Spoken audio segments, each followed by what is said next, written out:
જય વસાવડા અને planet જીવીની YouTube channel એટલે અલગ અલગ વિષયોનો ખજાનો. તો બસ સબસ્ક્રાઈબ કરો અને જલસા કરો.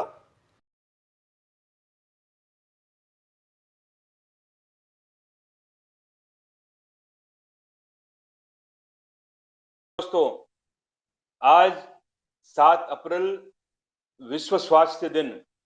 हम सबको मालूम है कि वर्ल्ड हेल्थ ऑर्गेनाइजेशन यानी कि WHO उसने आज पूरे विश्व में 7 अप्रैल के दिन को विश्व स्वास्थ्य दिन की तरह घोषित किया है।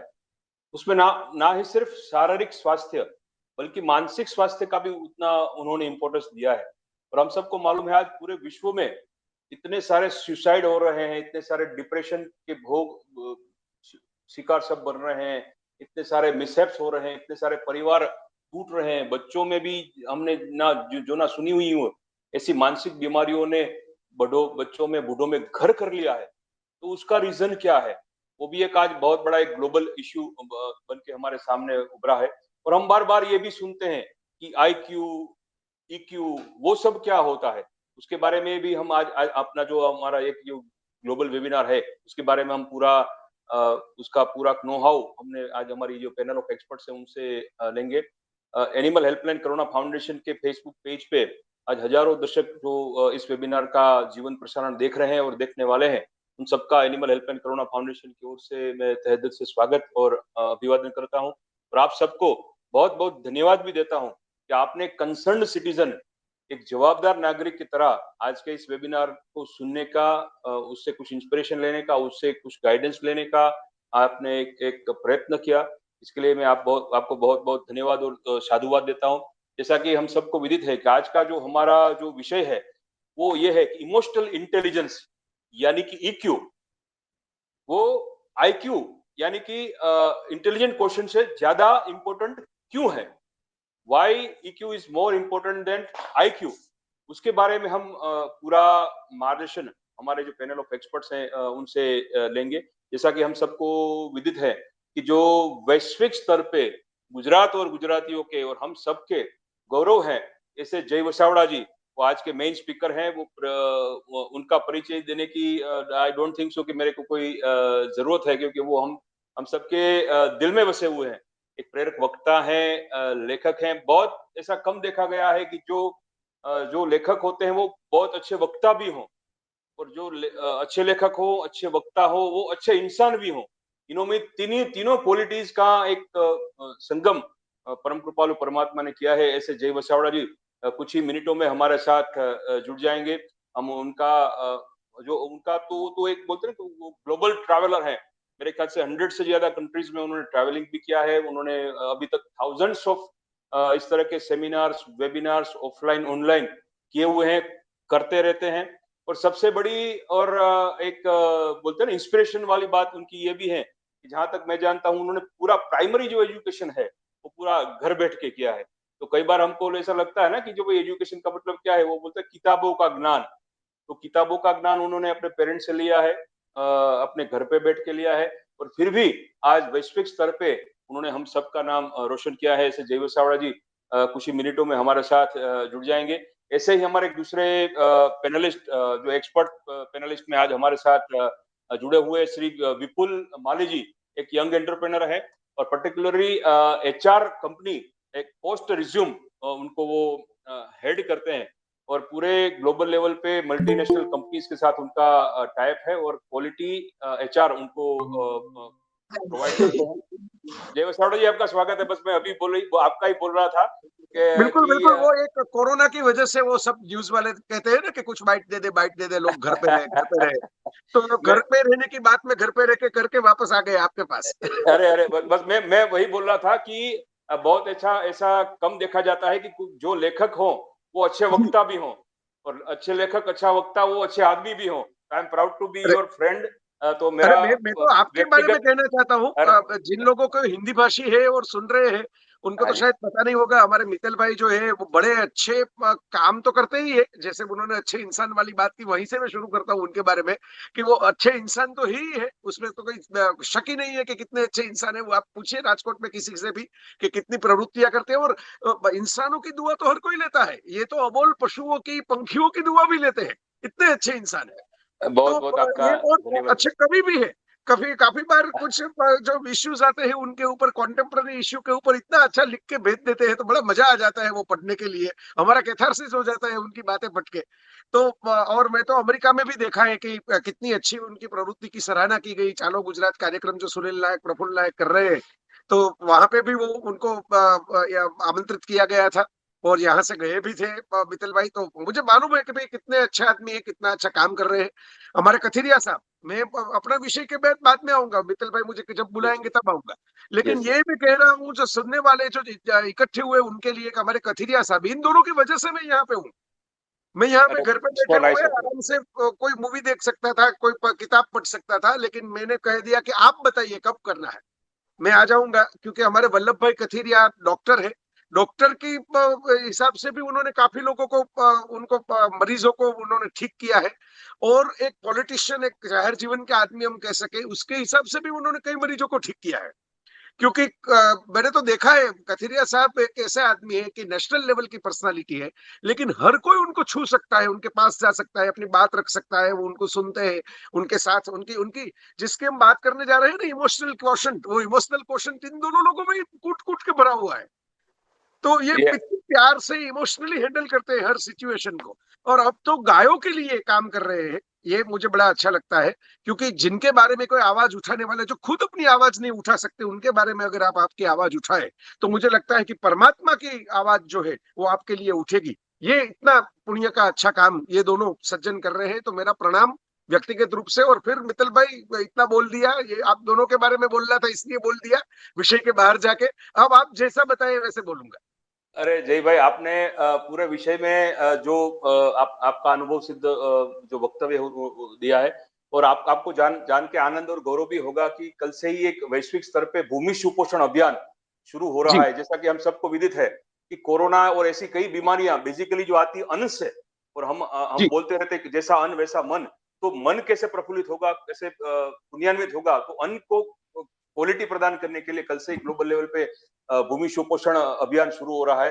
और आज के विषय से ये रिलेटेड इसलिए है कि जैसे जी भूमि को सुपोषित करने के लिए खाद्य की जरूरत होती है, पानी की जरूरत होती है, सूर्य प्रकाश की जरूरत होती है, वैसे ही मन को सुपोषित करने के लिए जय जयकारा की जरूरत होती है, आपके जय हो की जरूरत होती है। तो आज हमारा बहुत बड़ा सौभाग्य है कि हमारे टेलीफोनिक आमंत्रण को भी आपने मान रखते हुए हमारे साथ आप जुड़ गए हैं। हमारे दूसरे से विपुल माली जी, वो भी हमारे साथ जुड़े हुए, उनका भी मैं स्वागत करता हूँ।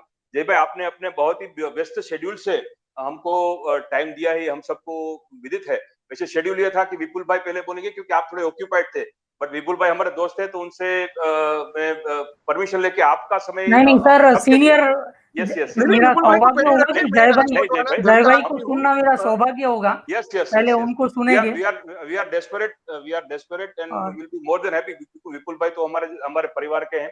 तो हाँ जी हाँ जी जी जय भाई, मैं सीधा आपसे ही विनती करूंगा कि आज जो पूरा विश्व स्वास्थ्य दिन है, जैसे जी तो उसके IQ इज हाउ EQ से ज्यादा इम्पोर्टेंट कैसे है।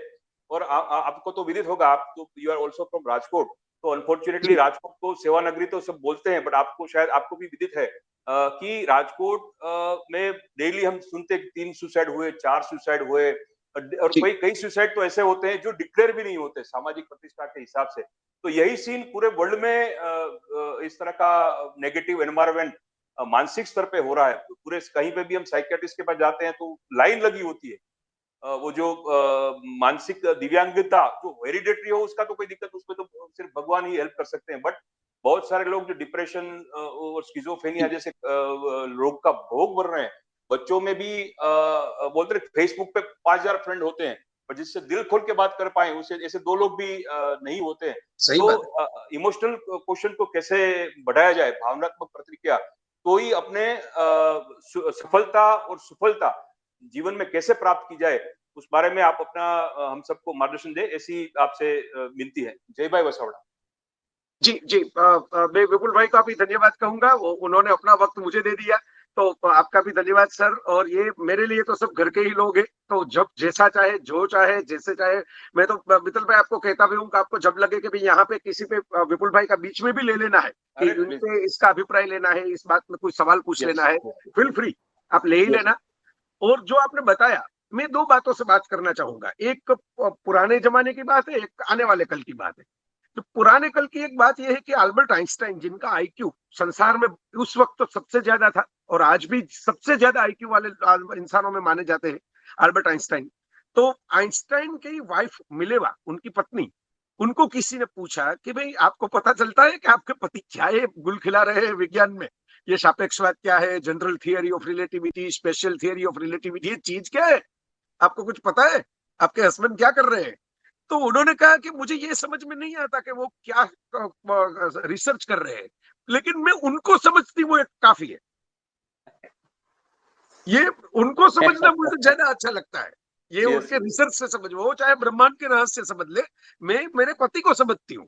वो मुझे पता है कि कैसे उनको हैंडल करना है, उनके मूड को कैसे हैंडल करना है, उनके उनको क्या चाहिए, कब नहीं चाहिए, कब वो नाराज होते हैं, कब अच्छे रहते हैं, ये मैं समझ सकती हूँ, काफी है। तो ये समिंग अप करता है एक्चुअली। तो ये लास्ट में मुझे कहना चाहिए, मैंने फर्स्ट में कह दिया। ये पूरी हमारी जो टॉपिक है उसको समिंग अप करता है कि दुनिया के सबसे ज्यादा आईक्यू वाले माने जाने इंसानों में से एक अल्बर्ट आइंस्टाइन, वो के आईक्यू से उनके संसार नहीं चलता, आईक्यू से उनकी थियरीज बनती है, उनकी साइंस चलती है, उनकी उनकी नई नई इन्वेंशन की बात जो होती है वो चलती है, लेकिन संसार नहीं चलता, रिलेशनशिप नहीं चलती। और खुद आइंस्टाइन भी बड़े अच्छे थे, बड़े हंसमुख किस्म के आदमी, उनके जो चेहरे देख के विद्यार्थियों भी खुश हो जाते हैं, वो बाल बाल ऐसे घुंघराले रखे हुए थे, हमारे कलाम साहब जैसे रखते थे वैसे, और मूछें भी ऐसी थी, तो कार्टून कैरेक्टर जैसे दिखते थे, और खुद ऐसे ऐसे ही चले जाते थे कहीं पे भी, और बैठ जाते थे कहीं पे किसी के साथ बातें करने के लिए। पार्क में जाके किसी के कोई पूछता था कि सर मुझे ये सिखाइए कि सापेक्षवाद क्या है। मुझे याद है एक वाकया, जब अमेरिका की यूनिवर्सिटियों के विद्यार्थियों ने वो थे वो प्रिंसटन में, प्रिंसटन मित्तल भाई, जब हम गए थे वो एडिसन गांव में, वहां से कुछ ही दूर है प्रिंसटन, हमारे सुनील नायक वहां पे रहते हैं। तो वो प्रिंसटन गांव में आइंस्टाइन पढ़ाते थे। तो विद्यार्थियों ने खत लिखा कि पता नहीं चलता, हमारे प्रोफेसर आपकी थियरी पढ़ा रहे हैं, हमें कुछ पता ही नहीं चलता। तो आइंस्टाइन ने कहा प्रोफेसर गलत होंगे, थियरी गलत नहीं है, अब मैं आपको पढ़ाने आऊंगा। तो वो तो अनऑफिशियल क्लास था, तो स्टूडेंट लोग सब पार्क में इकट्ठा हुए बगीचे में, और आइंस्टाइन साहब आए, तो उन लोगों को तो अच्छा लगा, उस जमाने में सेल्फी वाले कैमरा तो थे नहीं, तो वो ऐसे ही सब ऑटोग्राफ लेने बैठ गए कि ये तो हम जिसको पढ़ रहे हैं वो आदमी आया, जो हमारे किताब में पाठ आता है जिसका, वो साइंटिस्ट हमारे सामने है। तो आइंस्टाइन ने कहा कि क्या दिक्कत होती है, तो उन्होंने कहा कि सर रिलेटिविटी, सापेक्षवाद समझ में नहीं आता। तो आइंस्टाइन ने कहा कि साइंस को छोड़ दीजिए ना, इसमें किसी को बॉयफ्रेंड गर्लफ्रेंड है, किसी की शादी हुई है, किसी की सगाई वगाई एंगेजमेंट हुई है, तो दो तीन लड़के लड़कियों ने कहा कि हाँ हाँ हमारी हुई है। तो उन्होंने कहा कि भाई आप अपने जो स्पाउस है, अपने जो लवर है, उनका जब वेटिंग करते हो किसी रेलवे स्टेशन पे जाके, क्योंकि न्यूयॉर्क में तब सबवे रेलवे भी थी, तो वहां पे वेटिंग करते हो, तो 5 मिनट अगर उनको देर हो जाती है तो वो 5 मिनट आपको 1 घंटे जैसी लगेगी। और अगर 1 घंटे आपसे बात करेंगे और फिर कहेंगे कि मम्मी ने बोला है शाम को 7 बजे घर पे जाना है, और आप कहेंगे कि भाई नहीं नहीं ऐसे तो कैसे हो सकता है, अभी तो 5 मिनट ही हुए हैं, अभी थोड़ा और बैठो, अभी न जाओ छोड़कर ये दिल अभी भरा नहीं। तो आइंस्टाइन ने कहा कि बस यही तो सापेक्षवाद है, यही तो रिलेटिविटी है। 5 मिनट का वक्त आपको 1 घंटे जैसा लगता है, वहां पे स्लो हो जाता है आपका समय, और वहां 1 घंटे का समय है वो 5 मिनट का लगता है, वहां पे फास्ट हो जाता है समय। ये स्लो और फास्ट की गेम कैसे हमें मालूम हुई दोस्तों? मालूम हुई इस वजह से कि इमोशन जो हमारे हैं वो डिफरेंट है। दोनों टाइम हमारी जो फीलिंग्स थी, हमारी जो लागनी का प्रवाह था वो डिफरेंट था। एक में एंजाइटी थी, इंतजार था, कुछ ये हुआ वो हुआ यो हुआ क्यों हुआ, घड़ी देख देख के लोग पता करते थे, तो उनको समय स्लो हो जाता था। दूसरे में आनंद था, मजा था, खुशी थी, हंसी थी, प्यार था, तो वहां पे समय फास्ट चलने लगता था। तो ये पुरानी वाली बात हो गई। अभी मैं पढ़ रहा था, अभी पिछले ही महीने इकोनॉमिस्ट, जो बड़ी लंदन से निकलने वाली एक मैगजीन है, बड़े अच्छे अच्छे आर्टिकल उसमें साइंस के, टेक्नोलॉजी के, इकोनॉमिक्स के, पॉलिटिक्स के आते हैं।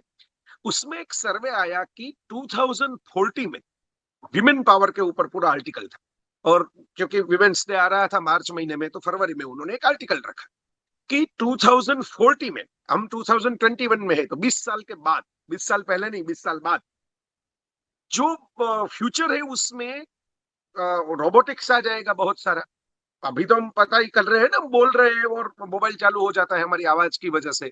हमारे गूगल असिस्टेंट और सीरी और ये सब असिस्टेंट आ गए, एलेक्सा और वो सब, हम बोलते हैं और हमारी म्यूजिक सिस्टम चालू हो जाती है। हमारे टीवी में बोल के हम यूट्यूब पे वीडियो सर्च कर सकते हैं। तो अभी तो इतना ही है। तो उन्होंने लिखा है कि 2040 में तो बहुत सारे असिस्टेंट्स रोबोटिक आ जाएंगे, कुछ सर्जरियां रोबोट से हो जाएगी, मेडिकल में काफी सारी ऐसी चीजें होगी जो रोबोट से होगी, ऑटोमेटिक होगी। तो वहां पे पुरुषों का काम कम होगा। ये सब, मैं भी पुरुष हूँ, मित्तल भाई पुरुष है, विपुल भाई भी सुन रहे हैं, हम सब पुरुष लोग बैठे हैं और मैं ये कह रहा हूँ कि पुरुषों का काम कम हो जाएगा, लेकिन महिलाओं की जॉब ज्यादा टिकेगी, क्योंकि महिलाएं इमोशनल केयर गिविंग का काम कर सकती है पुरुष से बड़ी अच्छा। जैसे कि किसी भी कंपनी में बड़ी अच्छी रिसेप्शनिस्ट की जो टेबल होती है, बड़ी सजाई हुई, कंपनी का फेस जो होता है, आप किसी भी कंपनी में चले जाओ, 70%, होटल में चले जाओ, 70% जो फेस होता है इंस्टीट्यूट का, वहां पे कोई रिसेप्शनिस्ट महिला बैठेगी। एयर होस्टेस हम बोलते हैं, अब एयर होस्टेस तो नहीं होती, होस्ट भी होते हैं, क्योंकि क्रू में तो दोनों मेल पर्सन भी होते हैं और फीमेल भी होते हैं। फिर भी एयर होस्टेस ही दिमाग में रहती है और सबसे ज्यादा फीमेल ही होती है वहां पे। अब प्राइमरी टीचिंग देख लीजिए, एक सर्वे मैंने पढ़ा था कि पूरी दुनिया में प्राइमरी टीचर्स में 60%, 70% तक फीमेल है। प्राइमरी टीचर, छोटे बच्चों की शिक्षिका, छोटे बच्चों को संभालने का काम। और नर्सिंग केयर, इकोनॉमिस्ट का रिपोर्ट बताता है कि आज के वक्त 2021 में नर्सिंग केयर में 86% फीमेल है। मेल नर्स भी होते हैं, हमारे यहाँ भी होते हैं, राजकोट में भी है, लेकिन ये तो डॉक्टर साहब भी है, कथीरिया साहब, तो उनको पूछे तो ज्यादा पता चलेगा। फीमेल नर्सिंग केयर, हम नर्स बोलते हैं तो हमारे दिमाग में जो चेहरा आता है वो एक स्त्री का आता है, पुरुष का नहीं आता, चाहे पुरुष उसकी डिग्री ले ले, काम भी कर ले। तो ये इकोनॉमिस्ट ये कह रहा है, मानी इकोनॉमिस्ट के एक्सपर्ट ये कह रहे हैं कि भाई 2040 में स्त्रियों के जॉब क्यों सिक्योर्ड हो गए, क्योंकि वो इमोशनल जॉब है, वहां पे इमोशन की जरूरत पड़ेगी। वहां पे सिर्फ कैलकुलेशन तो वो रोबोट कर लेगा, कंप्यूटर कर लेगा, मोबाइल कर लेगा, लेकिन जहां पे फीलिंग चाहिए, जहां पे आपको एहसास चाहिए, जहां पे आपको किसी से बात करते वक्त, किसी से ये एरोस्टेस की जॉब में या रिसेप्शनिस्ट की जॉब में या प्राइमरी टीचर की जॉब में या नर्सिंग की जॉब में क्यों फीमेल ज्यादा होती है? क्योंकि क्राइसिस सिचुएशन हैंडल करने का प्रेशर इमोशनली वो एक इनहेरेंट है।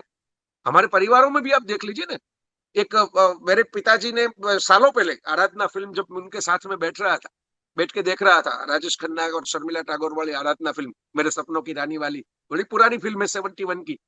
तो उन्होंने कहा कि एक माँ जितना तपस्या अकेले रह के अपनी बेटे को पढ़ाने की कर सकती है, ये मेरे पिताजी का एक प्रश्न था, इतना एक पिता, एक बाप कर सकता है अकेला अगर बेटे के साथ या बेटी के साथ रह जाए? डिफिकल्ट होगा उसके लिए। माँ के लिए जितना आसान हमें लगता है ना, फिल्मों की कहानियों में भी, टीवी सीरियल की कहानियों में भी, पिता उस फॉर्मेट में हम देख नहीं पाते। उसमें स्त्री पुरुष वाला मामला कम है, इमोशन वाला मामला ज्यादा है। इमोशन हैंडल में female of the species are better than mail.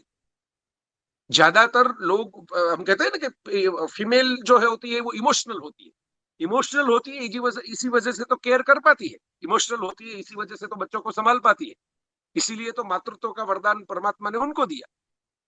तो ये जो दो सिरे हैं, एक पुराने वाली बात मैंने की आइंस्टाइन वाली, एक आने वाले कल की बात की, दोनों में बात क्या है कि भाई आप अकल बड़ी या भैंस, ऐसा हम कहते हैं ना, वो कहावत तो ऐसे आ गई, अकल बड़ी या भैंस। तो भैंस तो छोड़ दीजिए, अकल से ज्यादा बड़े हैं आपके एहसास। आप अकल से किसी को बहुत छू नहीं पाओगे। मैं आपको सिंपल सा एक नाम देता हूं, मोहनदास करमचंद गांधी, महात्मा गांधी जी। अब गांधी जी का इतना बड़ा महान आईक्यू तो था ही नहीं, लेकिन महान आईक्यू जिनका था, ऐसे लोग, वो तो गांधी जी के अगले आगे पीछे बढ़ते रहते थे, घूमते रहते थे। जैसे रविंद्रनाथ टैगोर, नोबेल लॉरिएट, जैसे सरदार वल्लभ भाई पटेल। अब देख लीजिए, बड़ी इंटरेस्टिंग बात है, काफी सारे आईक्यू वाले लोग, कवि लोग, हमारे झवेरचंद मेघानी का आईक्यू कितना बढ़िया था, गुजरात के कवि, वो तो गांधी जी के लिए कविता लिख के भेजते थे, जिन्होंने इतनी सारी कहानियां लिखी, एक जीती जाती यूनिवर्सिटी जिसको माना जाता था। तो ये आप देख लीजिए कि गांधी जी का इक्यू है वो बड़ा अच्छा था, वो किसी को भी, दुश्मन को भी अपना कर सकते थे। वो जेल में जाते थे और जेलर में साउथ अफ्रीका को वो अपने हाथ के सीके, वो तो आप जेलर को क्या गिफ्ट दोगे? अब जेल में तो बैठे बैठे आप कोई महान गिफ्ट कोई अमेजोन से तो पार्सल नहीं आएगा साउथ अफ्रीका में उस जमाने में। तो अपने हाथों से चमड़ी के जूते सीके जो जेल के कैदियों को काम करवाते हैं उससे, उन्होंने वो जनरल स्मट्स को दिए। और जनरल स्मट्स की बेटी ने बाद में सालों के बाद अपने इंटरव्यू में कहा कि मेरे पिताजी ने कभी वो जूते पहने नहीं। उनके आंख में आंसू आ जाते थे वो जूते हाथ में लेके कि इस आदमी के जूते में मैं पांव नहीं रख सकता। मैं इजराइल गया, नेगेव के डेजर्ट में, रण में, इजराइल के फर्स्ट प्रेसिडेंट बेन गुरियन, जिनके नाम से ये पूरा एयरपोर्ट है, बेन गुरियन एयरपोर्ट, वहां पे इजराइल में। तो वो बेन गुरियन के घर पे मैं गया और वहां पे तस्वीर खींचने की मनाही थी, लेकिन मेरे साथ वाले भाई साहब ने मुझे एक तस्वीर खींची दी, मैंने अपनी कॉलम में डाली वो उस तस्वीर। बेन गुरियन ने, इजराइल के फर्स्ट प्रेसिडेंट ने, गांधी जी की तस्वीर रखी थी अपने बेडरूम में, इंस्पिरेशन के लिए, प्रेरणा के लिए। और उनको ये प्रेरणा चाहती थी कि भाई मेरे यहूदियों का जो समाज है वो पूरी दुनिया में से जो इकट्ठा हुआ है यहाँ पे इजराइल में, वो तो एक ही फेथ वाला है, लेकिन इंटरफेथ सोसाइटी वाले इंडिया में एक आदमी की बात पूरे भारतवर्ष में लोग सुने। दांडी कूच जैसे, हमें अपनी आजादी की अभी जो शुरुआत हुई हमारे उत्सव की, तो हमारे प्रधानमंत्री नरेंद्र मोदी ने सिलेक्शन जो किया, अब देखिए 75 साल जो आजादी के हुए, सिलेक्शन कौन सी घटना का किया, उनकी शुरुआत के लिए दांडी कूच का किया। लोगों को लगा होगा कि भाई गुजराती है मोदी साहब, तो गुजरात में आके कर दिया उन्होंने उद्घाटन। ऐसा नहीं है, क्योंकि उसका कवरेज ही ग्लोबल था। उस जमाने में लोगों को बड़ी नवाई लगी थी कि गुलाम देश में कोई अकेला आदमी इतने सारे लोगों की भीड़ कैसे इकट्ठा कर लेता है, without WhatsApp, without Twitter. Emotional question, EQ. तो दोस्तों, ये तो मैंने कुछ किस्से आपको सुनाए, लेकिन हमारी विरासत में अगर भारत में जाके देख ले तो हमें इसके बड़े अच्छे अच्छे एग्जाम्पल मिलेंगे। हमारे 4 महापुरुष, मैं काफी बार कहता हूं अपने व्याख्यानों में, अपने लेख में, कि भारत की संस्कृति जिसको हम कहते हैं, वो संस्कृति कोई ट्विटर, व्हाट्सएप, फेसबुक पे नहीं मिलेगी आपको, वो मिलेगी 4 इंसानों में। जिसको हम भारत कहते हैं, वो भारत को अगर जानना है तो 4 उसके पिलर्स है, स्तंभ है। एक है श्री राम, दूसरे श्री कृष्ण, चौथे महावीर, और 5वें बुद्ध, और सॉरी तीसरे महावीर और चौथे बुद्ध। 4 इंसान है, 4 पिलर होते हैं ना, सिंहासन के 4 पिलर होते हैं। तो भारत का सिंहासन जो है वो 4 स्तंभों पे टिका हुआ है, राम, कृष्ण, बुद्ध, महावीर। चारों में क्या आपको दिखाई देता है? ईक्यू। ऐसा नहीं कि आईक्यू नहीं था, और ऐसा ही भी नहीं होता कि ईक्यू वाले लोग के पास आईक्यू नहीं होता और ईक्यू की बात करते हैं, लेकिन चारों इमोशनली स्टेबल थे। आप देखिए, कृष्ण और महावीर ने तो 2 शब्द भी दे दिए। महावीर ने एक शब्द दिया, वितराग। ये बड़ा इंटरेस्टिंग शब्द है, ओशो ने बहुत प्रवचन किए इस एक ही शब्द के ऊपर, कि न राग न वैराग, सिर्फ वितराग। राग भी नहीं, अनुराग भी नहीं, वैराग भी नहीं, यानी इस छोर भी नहीं जाना है, उस छोर भी नहीं जाना है, बीच में खड़े रहना है, वो वितराग। और वही बात की श्री कृष्ण ने भगवत गीता में स्थित प्रज्ञता। स्थित प्रज्ञ शब्द भी वही है, जो वितराग है वही स्थित प्रज्ञ है। स्थित प्रज्ञ, बीच में खड़े हो जाओ। जैसे जो तराजू होता है, उसकी जो दांडी है वो बीच में खड़ी है, नहीं इसे झुकती है पल्लू, न ऐसे झुकता है। न अनुग्रह, न किसी के साथ आग्रह रखो, प्रेम रखो, न किसी के साथ आसक्ति रखो, न किसी के साथ द्वेष रखो, अनासक्त हो जाओ, ये कृष्ण ने कहा। राम को आप देखिए, भरत रो पड़ते हैं, राम भरत को संभालते हैं। राम लक्ष्मण गुस्से में आ जाते हैं, राम लक्ष्मण के क्रोध को भी शांत करते हैं।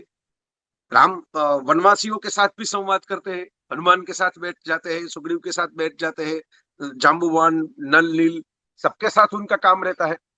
तो आप ये देखिए, तो ये है ना, राम के पास एक इमोशनल क्वोशंट है, वो ऐसे ही नहीं चले जाते। देखिए, कोई भी आदमी उसकी बीवी को कोई उठा के ले गया होगा तो पहले क्या करेगा? कोई दूध थोड़े भेजेगा, सीधा मारने चला जाएगा। लेकिन राम ने ये नहीं किया। राम ने ये भी नहीं किया कि चलो ये सीता को उठा के ले गया था तो मैं मंदोदरी को उठा के ले आऊंगा। अपना इमोशनल क्वोशंट उन्होंने बिल्कुल सही रखा कि भाई आने वाले कल की पीढ़ियां अगर मेरे आचरण में से कुछ सीखना चाहे तो उनको पता चले कि एक आदर्श आचरण कैसा होना चाहिए, पुत्र का, पति का, कोई इंसान का, राजा का, युद्ध लड़ने वाले आदमी का भी आचरण कैसा होना चाहिए। कि पहले आप दूत भेजो, पहले आप वार्निंग दो, पहले आप किसी को मौका दो कि भाई आपकी गलती सुधारे, अगर लास्ट रिसोर्ट हो तभी आप सोल्जर की तरह हथियार उठाओ। और उनके परिजनों को कोई नुकसान न हो। राम ने लंका पे कोई अयोध्या का ध्वज भी नहीं फहराया। विभीषण को यानी रावण के परिवार के सदस्य को ही लंका सौंप के वापस चले आए। देखिए, तो ये इनकी गाथाएं सुनाते हैं ना हम लोग, उनमें इमोशनल क्वेश्चन कूट कूट के भरा हुआ है। सिर्फ पराक्रम और वीरता और बाहुबली वाली बात नहीं है। कैसे किसी को ठहराव से सुनना, समझना, संवाद करना, जंगल में भी ऐसे आनंद से रहना, महल में भी आनंद से रहना, किसी भी सिचुएशन में। सुबह में राज्याभिषेक होने वाला था, वहां पे सज धज के गए थे और शाम को जंगल में जाने के लिए तैयार होकर निकल गए। ये क्राइसिस सिचुएशन जो है उसको हैंडल करना, ये इमोशनल क्वेश्चन है। तो कृष्ण के बारे में तो सबको पता ही है, हम तो ज्यादातर उदाहरण ही उनके देते हैं स्थित प्रज्ञता के। उनको तो मैं तो कहता हूं कि मल्टी कलर है। मोर पीछ मयूर का पंख जो उन्होंने रखा हुआ है अपने बुकुट में, तो वो उसी का तो एग्जाम्पल है कि भाई सब कलर्स को अपने अंदर मिला लो और सब कलर्स को जियो। अब फ्रेंड्स के साथ हो, मस्ती मजाक भी कर लो, आनंद भी कर लो, रोमांस भी कर लो, खेल लो, वृंदावन में रास भी रचा लो। चीर हरण भी उनके साथ जुड़ा हुआ है और चीर पूर्ण भी उनके साथ जुड़ा हुआ है। सीरियस सिचुएशन है और राज दरबार में द्रौपदी के वस्त्र खींचे जा रहे हैं, तब वो मजाक करने के लिए नहीं आते, तब वो मदद करने के लिए आते हैं। उनको पता रहता है कि ये मित्रों वाला मामला है, सखियों वाला, गोपियों वाला मामला है। यहाँ पे गगरी पे कंकरी मारी जा सकती है, क्योंकि ये इसमें कोई एफआईआर नहीं डालेगा, ये फ्रेंड्स है। तो कौन सी सिचुएशन में कैसे बिहेव करना, कहाँ पे बोलना है, कहाँ पे मौन रहना है, ये ईक्यू है। अब कृष्ण को पूरा चरित्र देख लीजिए, ईक्यू के अगर सीखना है तो कृष्ण से बहुत सीखने को मिलेगा आपको ईक्यू में। कि कहीं पे वो बोलते ही नहीं बिल्कुल, दुर्योधन के सामने सिर्फ विराट दर्शन करके निकल जाते हैं, फिर विदुर के यहाँ खाना खाने के लिए जाते हैं और कर्ण से मिलने के लिए चले जाते हैं। विष्टि कार्य, दूत कार्य जो रहता है, तो ये उनसे भी सीखना है। द्रौपदी जब आक्रोश में एक बार कृष्ण को कुछ कह देती है तो कृष्ण जवाब ही नहीं देते, सिर्फ मौन रहते हैं, मौन खड़े रहते हैं। उनको पता है कि ये स्त्री का आक्रोश है, आज इसका गुस्सा फूट पड़ा है, तो गुस्से फूट पड़ने का कारण है। गांधारी जब श्राप देती है तो कृष्ण वंदन करके ऐसा ही कहते हैं कि भाई माता और तो कौन होगा, जो आपको आपने जो गवाया है, आपने अपने पूरे कुटुंब गवा दिया, परिवार गवा दिया, तो आपका जो दुख है उसको बांटने वाला और तो कौन होगा, मैं ही खड़ा हूं आपके सामने, मुझसे ही बांट लीजिए। ऐसे ही पूजा नहीं करते ना हम लोग। अब देखिए, कृष्ण के तो जन्म से ही पूरी जर्नी चालू हो गई। वो तो कंप्लेन कर सकते थे ना कि मुझे माँ बाप की गोदी नहीं मिली, देखो मुझे कितने दुख हो गए, मेरा तो मैरिज का रिसेप्शन भी नहीं हुआ, मेरा तो अच्छी तरीके से कोई शादी ब्याह का नौता के कार्ड भी नहीं छपा किसी को बुला सकूं। दुख अगर गिनने जाऊं तो कृष्ण की लाइफ में कि मैं सेट हुआ तो मथुरा जाना पड़ा, मथुरा में सेट हुआ तो वहां से द्वारका आना पड़ा, वहां पे नई नगरी बसानी पड़ी तो हस्तिनापुर जाना पड़ा, वहां पे कुरुक्षेत्र में लड़ना पड़ा, वहां से वापस आना पड़ा, वो भी श्राप लेके। कोई टेंडर वेंडर तो थोड़ा मिला था वहां पे। तो देखिए, अगर कंप्लेन करनी है तो कृष्ण के पास 15 मुद्दे हैं कंप्लेन करने के लिए लाइफ के बारे में। उन्होंने कभी कंप्लेन नहीं की, उन्होंने स्माइल किया, बांसुरी बजाई। जब लगा कि ये सिचुएशन है जिसमें सामने वाला पूछ रहा है कि ये कैसे क्यों हो रहा है, तब जाके उन्होंने अर्जुन को भगवत गीता सुनाई। वरना तो अर्जुन काफी बार साथ में बैठा हुआ था, कभी द्वारका में बैठे हुए कोई रुक्मणी और सत्यभामा को बैठ के तो नहीं सुनाई भगवत गीता। उन्होंने इंतजार किया कि सामने वाले स्टूडेंट के दिमाग में जब क्वेश्चन आएगा तब वो टीचर की बात सुनेगा। पहले अगर टीचर बता देगा तो टीचर की बात ही व्यर्थ हो जाएगी, वो सुनेगा ही नहीं। महेंद्र सिंह धोनी ने एक बार कहा था कि भाई मैं खिलाड़ियों से कम्युनिकेट करता हूं लेकिन उनको कभी एडवाइस नहीं करता, लेकिन जब सामने से वो पूछने के लिए आते हैं तब मैं ड्रेसिंग रूम में जाके कहता हूं कि देखो बेटे, आज जो वो हुई ना, वो ये गड़बड़ हुई। पहले नहीं कहता। मानता हूं कि नेशनल टीम में खेलने वाला बंदा है, उसको इतना तो पता होगा ना कि मैंने कहां पे नो बॉल किया, कहां पे फील्डिंग में गड़बड़ कर दी, कहां पे बैटिंग में गड़बड़ कर दी। मैं कौन होता हूं उसको कहने वाला। लेकिन वो धीरे धीरे उसको लगता है कि कैप्टन को मुझे पूछना चाहिए। जब पूछता है तब बताता हूं, क्योंकि तभी वो आचरण करने वाला है, तभी वो पालन करेगा मेरी एडवाइस का। अगर यूं ही बोलता रहूंगा तो वो मानेगा ही नहीं मैं जो बोल रहा हूं। तो ये देखिए, ये जो रेंज है पूरी, अब महावीर और बुद्ध की तो हम जानते ही है। कान में अगर आप कील भी भोंक दो, वस्त्र का तो त्याग कर ही दिया है, हाथ में तो कुछ रखा ही नहीं, तो वो रिएक्शन ही नहीं देते। महावीर का तो पूरा बोध ही यही है। मैं जो जैन धर्म का थोड़ा बहुत समझा हूं, मित्तल भाई तो ज्यादा समझते हैं उसमें, लेकिन मैं जो थोड़ा बहुत समझा हूं यही कि आपके कषाय, आपके कर्म बंधन कम करो, प्रतिक्रमण कर दो, हर रोज रिवर्स मैकेनिज्म कर दो, और जो कटुता आपके अंदर आई है, जो जो आपने कुछ बुरा भी किया है, आपसे कुछ गलत काम भी हो गया है, कर्तव्य हो गया है, उसको अंदर से निचोड़ के बाहर रख दो कि भाई आज तो हो गया लेकिन कल नहीं होगा, क्योंकि मैंने रिवर्स मैकेनिज्म में वो दुख महसूस कर दिया और मैं माफी भी मांग लेता हूँ। क्षमा, अब नए साल में क्षमा मांगनी वो पूरी दुनिया में तो कहीं कॉन्सेप्ट ही नहीं है जो महावीर में आया। तो ये देखिए कि जितने महापुरुष हम कहते हैं कहीं पे कनेक्ट तो होते हैं ना उसमें, ये इमोशनल इक्यू, तब तो वो शब्द नहीं था इक्यू वाली, लेकिन ये बात तो सुना के गए ना कि भाई आप देखिए ये कीजिए, ये रिएक्ट मत कीजिए, अपने कर्तव्यों की क्षमा मांगना सीखिए, अगर बुरा हो गया है तो प्रतिक्रमण करना सीखिए, शांत रहिए, अपने कर्म बंधन को बढ़ाइए मत, ज्यादा उलझिए मत, छोड़ दीजिए अपरिग्रह, जब छोड़ना है तब खड़े होकर छोड़ के चली जाइए। बुद्ध ने तो मध्यम मार्ग, उनका शब्द ही है मध्यम मार्ग, ये इक्यू का ही शब्द है कि बीच में खड़े हो जाओ, न ज्यादा ये न ज्यादा वो, ऐसा भी नहीं कि कुछ खाना ही नहीं और ऐसा भी नहीं कि सब कुछ ही खा लेना है, जितना स्वाद मिलता है वो भूख जितनी है उतना स्वाद मिलेगा, उतना खा लो, ये बुद्ध का मामला है। तो ये सब महानुभवों ने, बुद्ध की तो बड़ी पुरानी और बड़ी प्रसिद्ध कथा है कि उनको जब जहर दिया गया तो जिसके हाथ से उन्होंने जहर मिला उनको उसने कहा कि देखो मैं तो कुछ नहीं कहूंगा तुम्हें, क्योंकि मुझे तो कभी ना कभी जाना था, ये आज इसका निर्माण हो गया मेरे जाने का पृथ्वी छोड़ के, लेकिन और लोग तुम्हें मार डालेंगे, ऐसा करो कि मैं चला जाऊं उससे पहले तुम यहां से चले जाओ, क्योंकि मैं एक जीव का कल्याण तो कर लूं जाते जाते, तुम्हारा कल्याण तो कर दूं, मेरी वजह से तुम्हारी मृत्यु क्यों हो जाए, मेरी मृत्यु तो तय है, निश्चित है। ये बुद्ध है, ये इमोशनल क्वेश्चन है। देखिए जो फेवरेबल सिचुएशन होती है ना, जिसको हम अंग्रेजी में कंफर्ट जोन बोलते हैं, उसमें तो हर कोई अच्छा ही लगता है।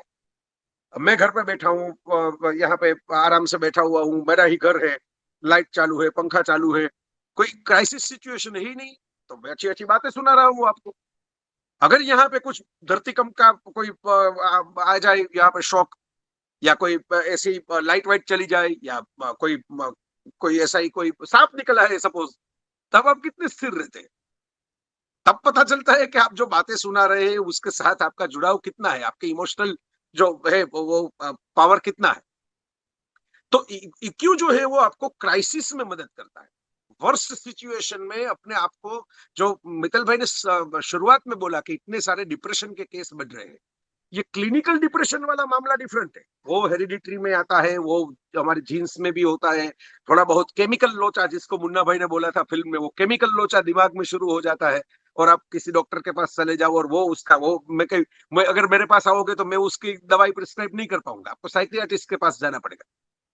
लेकिन काफी सारे लोग, मेरा टीम में सिलेक्शन नहीं हो गया, मैं डिप्रेस हो गया, मैंने अपघात कर लिया, ऐसे भी किस्से आए। लास्ट ईयर एक जवान ने मुंबई में अपघात कर लिया क्योंकि उसका क्रिकेट टीम में सिलेक्शन नहीं हुआ, मेरी एग्जाम में मार्क नहीं आए, मैं डिप्रेस हो गया, मुझे मेरे पति ने या पत्नी ने कुछ बोल दिया, मैं डिप्रेस हो गया, मैं बच्चों के लिए ये ले लिया, डिप्रेस हो गया, मैंने किसी ने मेरे ब्लू टिक नहीं हुआ मेरे मैसेज का, मेरे मेरे मेरे चाहने वाले, मैं जिसको प्रेम करता हूँ उसने मेरा मैसेज पढ़ा ही नहीं, ब्लॉक कर दिया, मैं डिप्रेस हो गया। तो ये जो डिप्रेशन है वो तो इन्वेंटेड डिप्रेशन है, वो तो हमने खुद को न्योता देके बुलाया है कि चलो आओ आओ मैं राह देख रहा हूं तुम्हारी डिप्रेशन के लिए।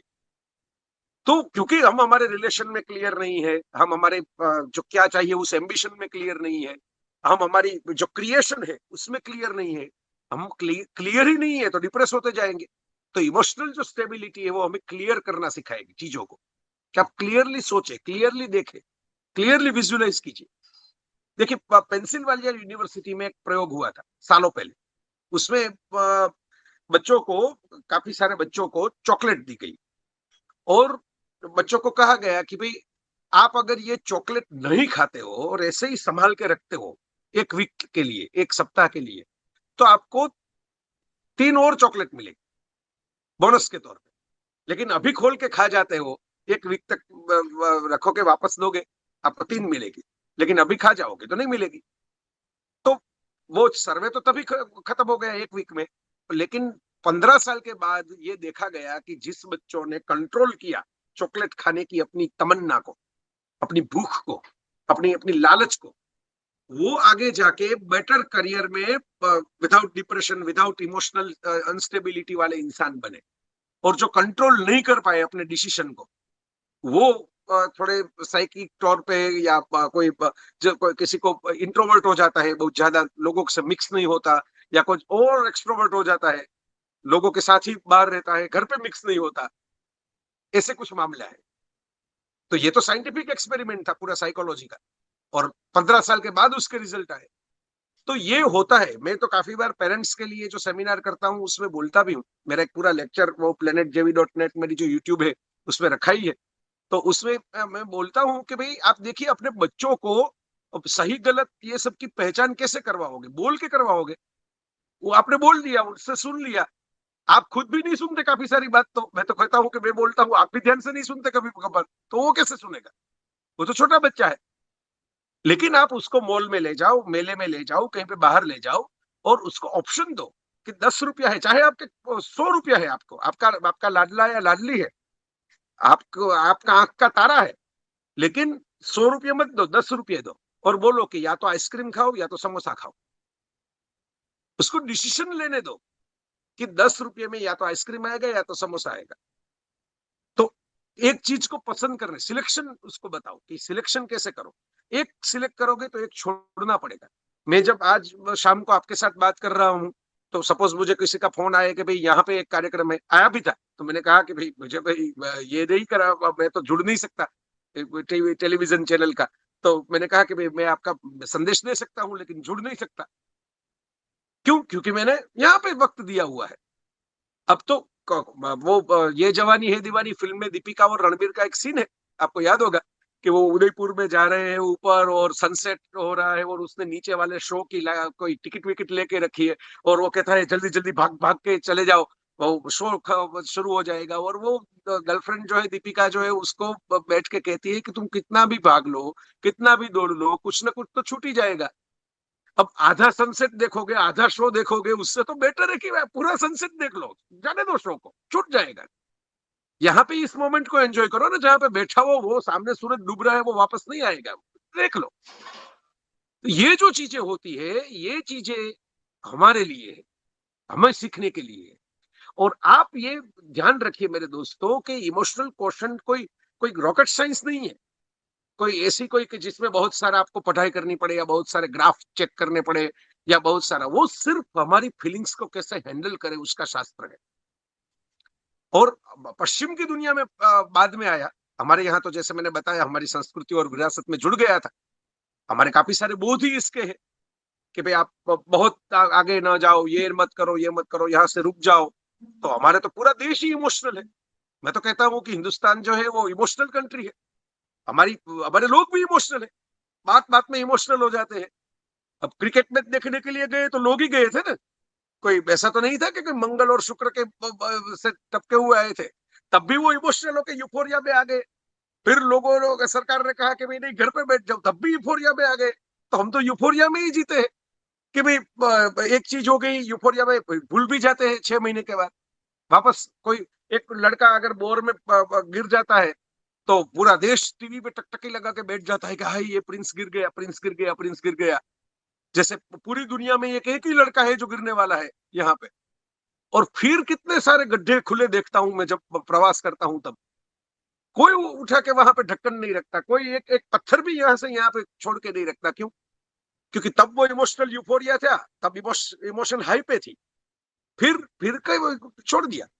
मैं तो काफी बार बोला हूँ, मित्तल भाई को तो मालूम है कि हम गौ माता की इतनी पूजा करते हैं। पूरी दुनिया में गौ माता की पूजा, गौ गाय को माता कहने वाला देश ही यही है, और तो कोई है नहीं।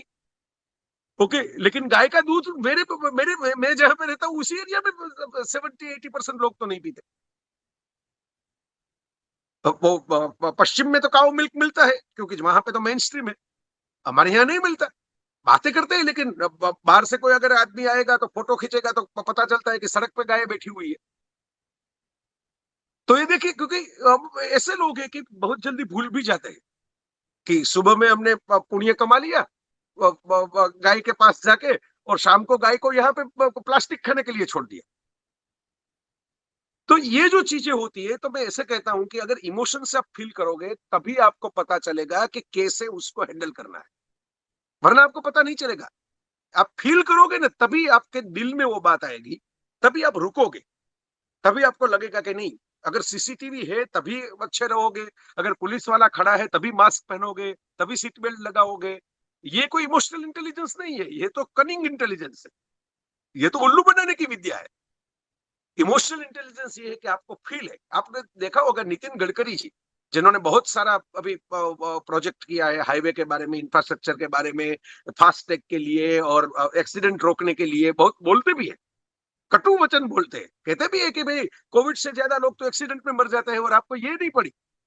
अब कोविड के लिए इतने परेशान हो जाते हैं, इतने डर जाते हैं, इतने दुबक जाते हैं वायरस के नाम से, लेकिन एक्सीडेंट में 1.5 लाख मौतें होती है, पूरी दुनिया में नंबर 1 है हम, और उसके लिए हम कुछ नहीं कर पाते। तो गडकरी जी का एक एक्सीडेंट हुआ था, गडकरी जी ने एक अपने इंटरव्यू में बताया था कि एक एक्सीडेंट हुआ था उनका, बहुत जानलेवा एक्सीडेंट था और बड़े मुश्किल से वो बचे। डॉक्टरों ने उन्होंने हेल्प मिली और कुछ दिनों के बाद उनको होश आया। तो तब से उन्होंने ठान लिया कि नहीं, ये तो अब मैं करके रहूंगा, कि जितना एक्सीडेंट कम कर सकूं भारत में मैं करके रहूंगा।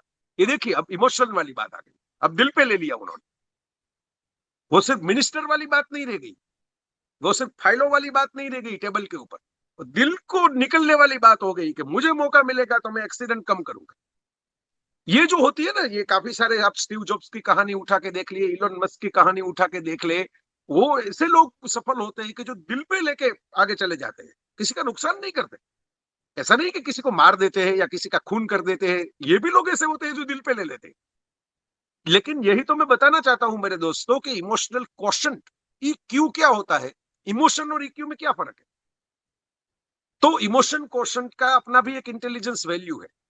किसी ने आपको हर्ट किया और आप सामने उसको मार दो तो आप 15 साल के लिए, 20 साल के लिए जेल में चले जाओगे बाद में। तो आप बोल सकते हो कि मेरा इमोशन ज्यादा था, मैंने मार दिया। वो जय वसावड़ा बोल रहे थे वहां पे कैमरे में आके कि इमोशन से काम लो, इमोशन से काम लो, तो इमोशन से काम लिया, मार दिया, गुस्सा आ गया, मार दिया।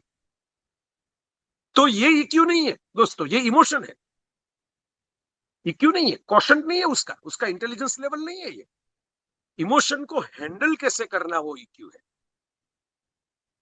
तब आपको गुस्सा आया, लेकिन आप खड़े रह गए वहां पे, आपने कंट्रोल किया अपने आप को। मुझे सलीम खान साहब ने एक बार बड़ा अच्छा तरीके से बताया था कि भाई मैच्योरिटी किसे कहते हैं। तो उन्होंने कहा कि किसी ने आपके बारे में बुरा कहा, किसी के आपके बारे में ऐसा वैसा कहा, तो वो सामने अगर मिल जाता है, ठीक है, ऑनलाइन लोग लिखते बोलते हैं वो जुदी डिफरेंट बात है, वो आंख से आंख टकरा के मिलने वाले नहीं है, लेकिन ये सामने मिल गया, किसी फंक्शन में मिल गया, तो आप क्या कहोगे। तो वहां पे अगर आप उसके सामने खड़े भी हो और आपको पता है कि इसने मुझे चाटा मारा था और ये आज सामने खड़ा है और 10 लोग 100 लोग देख रहे हैं, तो आप क्या करोगे। चाटा मत मारिए, उसके गाल को सहला के निकल जाइए। ये मेच्योरिटी है, ये इमोशनल इंटेलिजेंस है, ये इमोशनल क्वोशंट है। जो डेनियल गोलमैन ने किताब लिखी EI, तब उन्होंने क्यू शब्द का इस्तेमाल नहीं किया था, लेकिन तब वेस्टर्न वर्ल्ड में आया EI। जैसे एक सेल्समैन कॉल करता है, वो सेल्समैन को तो ड्यूटी होती है कि भाई आज के दिन में इतने कॉल कर लो, तो सेलिंग का कॉल करता है, तो 20 कॉल होते हैं, तो 20 कॉल होने के बाद कोई जवाब अच्छा नहीं मिलता, उसका दिन बुरा ये निकल गया, किसी ने कोई रिस्पॉन्स नहीं दिया अच्छा। तो क्या करना चाहिए। तो जो आक्रोश वाला इंसान होगा, ओवर इमोशनल, वो ये कहेगा कि भाई फोन पटक के रख दो, ये दुनिया ही बुरी है, वो कोई सुनता ही नहीं गरीब लोगों की आप बात, हमारी कोई मिन्नत है, छोड़ दो। ये एक रिएक्शन हुआ। दूसरा रिएक्शन, जो हमारे जैसे मोटिवेशनल लोग कहते हैं, अरे ये कैसे करोगे, तुम गहरी सांस लो, ये करो, ये कोई शायरी ये पढ़ लो, ये आगे अगर ये होगा तो मैं तूफानों से टकरा जाऊंगा, ये कर ला जाऊंगा, वो कर जाऊंगा, और फिर जोश में आके फोन उठाओ। लेकिन इमोशनल क्वोशंट वाला जो इंसान होगा ना, वो दोनों में से कुछ भी नहीं करेगा। वो जोश में भी नहीं आएगा और वो ऐसे आक्रोश में भी नहीं आएगा, वो होश से काम लेगा कि चलो आज के दिन बुरा हुआ, आज 20 कॉल हमारी फेल हुई, कल नया सुबह होगा, नई सूरज खिलेगा, नया दिन होगा, नया सवेरा होगा। आज मूड ठीक नहीं है, चलो आज विराम देते हैं, अब कल से नई शुरुआत करेंगे, कल फ्रेश मूड में शुरू करेंगे। ये हुआ इमोशनल क्वोशंट। छोड़ दो, यूटर्न लेके वापस चले आओ, ऐसा जरूरी नहीं कि हर बार आपको जाना ही है। तो कहीं पे टकरा जाओगे, अगर दीवार सामने आ जाएगी, दीवार पे टकरा के वापस आओगे। तो उससे बेटर है कि यूटर्न लेके पहले वापस आ जाओ कि भाई आज नहीं हो रहा हमसे, आज काम नहीं हो रहा, ठीक है छोड़ देते हैं, नहीं हुआ आज बुरा दिन होगा, कोई बात नहीं, कल नया दिन होगा, कल फ्रेश मूड से फिर स्टार्ट करेंगे, आज की गलतियों से कुछ सीखेंगे, लर्न फ्रॉम योर मिस्टेक्स। पहले तो ये स्वतंत्रता दो लोगों को कि वो भूल करे, और दूसरा तो वो भूल से सीखे, इतना शिक्षा दो, यानी एजुकेशन दो। ये दो चीजें चाहिए, freedom and education, freedom to make mistake and education to learn from your own mistake. तो ये है इमोशनल क्वोशंट, ये जो मैं मानता हूं। और मैंने 99 में मैं आज ढूंढ के ले आया, मेरी ये किताब है युवा हवा, और उसमें 99 का लिखा हुआ लेख है, किताब ही 2001 में आई, ये तो नया संस्करण है उसका। तो उसमें ये 99 में मैंने एक लिस्ट किया हुआ था कि भाई लिस्ट में कि भाई 15 फीलिंग है, जिसको हम, जिस फीलिंग को अगर हम समझ ले तो पूरी इंसान समझ में आ जाएगा, मानव जात का रहस्य हमें पता चल जाएगा। जो लिस्ट है, एक है आशा, होप, दूसरी है निराशा, हताशा यानी डिप्रेशन, जलन, ईर्षा तीसरी, चौथी क्रोध, जब हमने बात भी की इन सब फीलिंग के बारे में, और पांचवी प्यार, प्रेम, छठी करुणा, कंपेशन, किसी के साथ मदद करना, किसी की आनंद, जॉय, शर्म, आठवीं शर्म, लज्जा कि भाई हम जेब जाते हैं कि हमसे ऐसे कैसी बात हो गई, हमसे ऐसा क्यों हो गया, उत्साह, एंथुसियाज्म, 10वीं है धीरज, पेशेंस, धैर्य, 11वीं है श्रद्धा, फेथ, 12वीं है कल्पना, इमेजिनेशन, बच्चों को तो बहुत होती है, फ्लाइट, फैसिनेशन, कल्पना की, 13वीं है समूह भावना, संघ बल जिसको कहते हैं, group feeling, group behaviour, social behaviour, ये जो सोशल डिस्टेंसिंग हम बोलते हैं ना, वो सोशल नहीं है, फिजिकल डिस्टेंसिंग है। इंसान तो जी ही नहीं पाएगा, ये तो ठीक है इंटरनेट की वजह से जी रहा है अभी, वरना किसी के साथ बात ही नहीं करने पड़े तो जेल में बैठा हुआ ऐसा लगेगा घर पे बैठ के। तो 14वीं है जिज्ञासा, क्यूरियोसिटी, कुतूहल, और 15वीं है खंत, परसिस्टेंस। ये मेरा लिस्ट है। उसमें किसी ने फिर लिखा भी था, मुझे याद है कि भाई आप वासना नहीं लिखा आपने, अच्छाई भलमनसाई नहीं लिखी, तो 15 से 70 हो गई। किसी ने मुझे कहा था कि केयरलेसनेस नहीं लिखी। तो आप अपना लिस्ट बनाओगे तो 15 में से 20, अभी तो देखो 18 हो गई, तो 20 भी हो जाएगी, 22 भी हो जाएगी, 25 हो जाएगी। कहने का मतलब ये है कि आप इस इमोशन को अगर समझ लो तो आपको इंसान समझ में आ जाएगा। तो ऐसा नहीं है कि मैं अभी बात कर रहा हूं तो मैं कोई महात्मा हो गया, हम सब इंसान ही है। हमसे भी ये जैसे फीलिंग की, मैं भी हताश हो सकता हूं, मैं भी क्रोधित हो सकता हूं, मैं भी उत्साहित हो सकता हूं, आनंदित भी हो सकता हूं, दुखी भी हो सकता हूं, ये सब मुझ में भी आ सकते हैं कलर्स। लेकिन मेरा इंटेलिजेंस क्वेश्चन बढ़ाना मानी साक्षी भाव से, ये भी शब्द मैं कृष्ण से लेके आया हूं, साक्षी भाव भगवत गीता का शब्द है, साक्षी भाव। साक्षी भाव से अपने को ही देख लो, जैसे कार्टून फिल्म देखते हो ना, वो खुद को देख लो कि चलो आज सुबह तो किससे मैं गुस्सा हो गया था और कैसे बोलने लगा था। ये प्रतिक्रमण भी है, एक तरीके से प्रतिक्रमण है, एक तरीके से साक्षी भाव है। तो फिर आपको हंसी आएगी या दुख भी होगा कि देखो ये मैंने क्या कर दिया, तो आप शायद वापस जाओगे किसी के पास माफी भी। मैंने तो ये रखा है अपने जीवन में कि भाई कभी कभार गलती भी हो जाती है, तो हम तो ऐसा नहीं है कि भाई चलो छूट जाते हैं हमारी गलतियों से। मैं तो रखता ही वो कि भाई चाहे कोई देखे या ना देखे, मेरे अंदर बैठा हुआ परमात्मा जिसको हम ऊपर वाला बोलते हैं वो तो देखता ही है। वो ऊपर वाला बोलते हैं तो अंदर वाला, भीतर वाला है, हम उसको ऊपर वाला बोलते हैं। ऊपर कोई नहीं बैठा, ऊपर तो खाली है सब, हम तो स्पेस स्टेशन भेज रहे हैं, अभी तो कोई मिला नहीं कौन वहां पे बैठा हुआ है, वो तो अंदर बैठा है।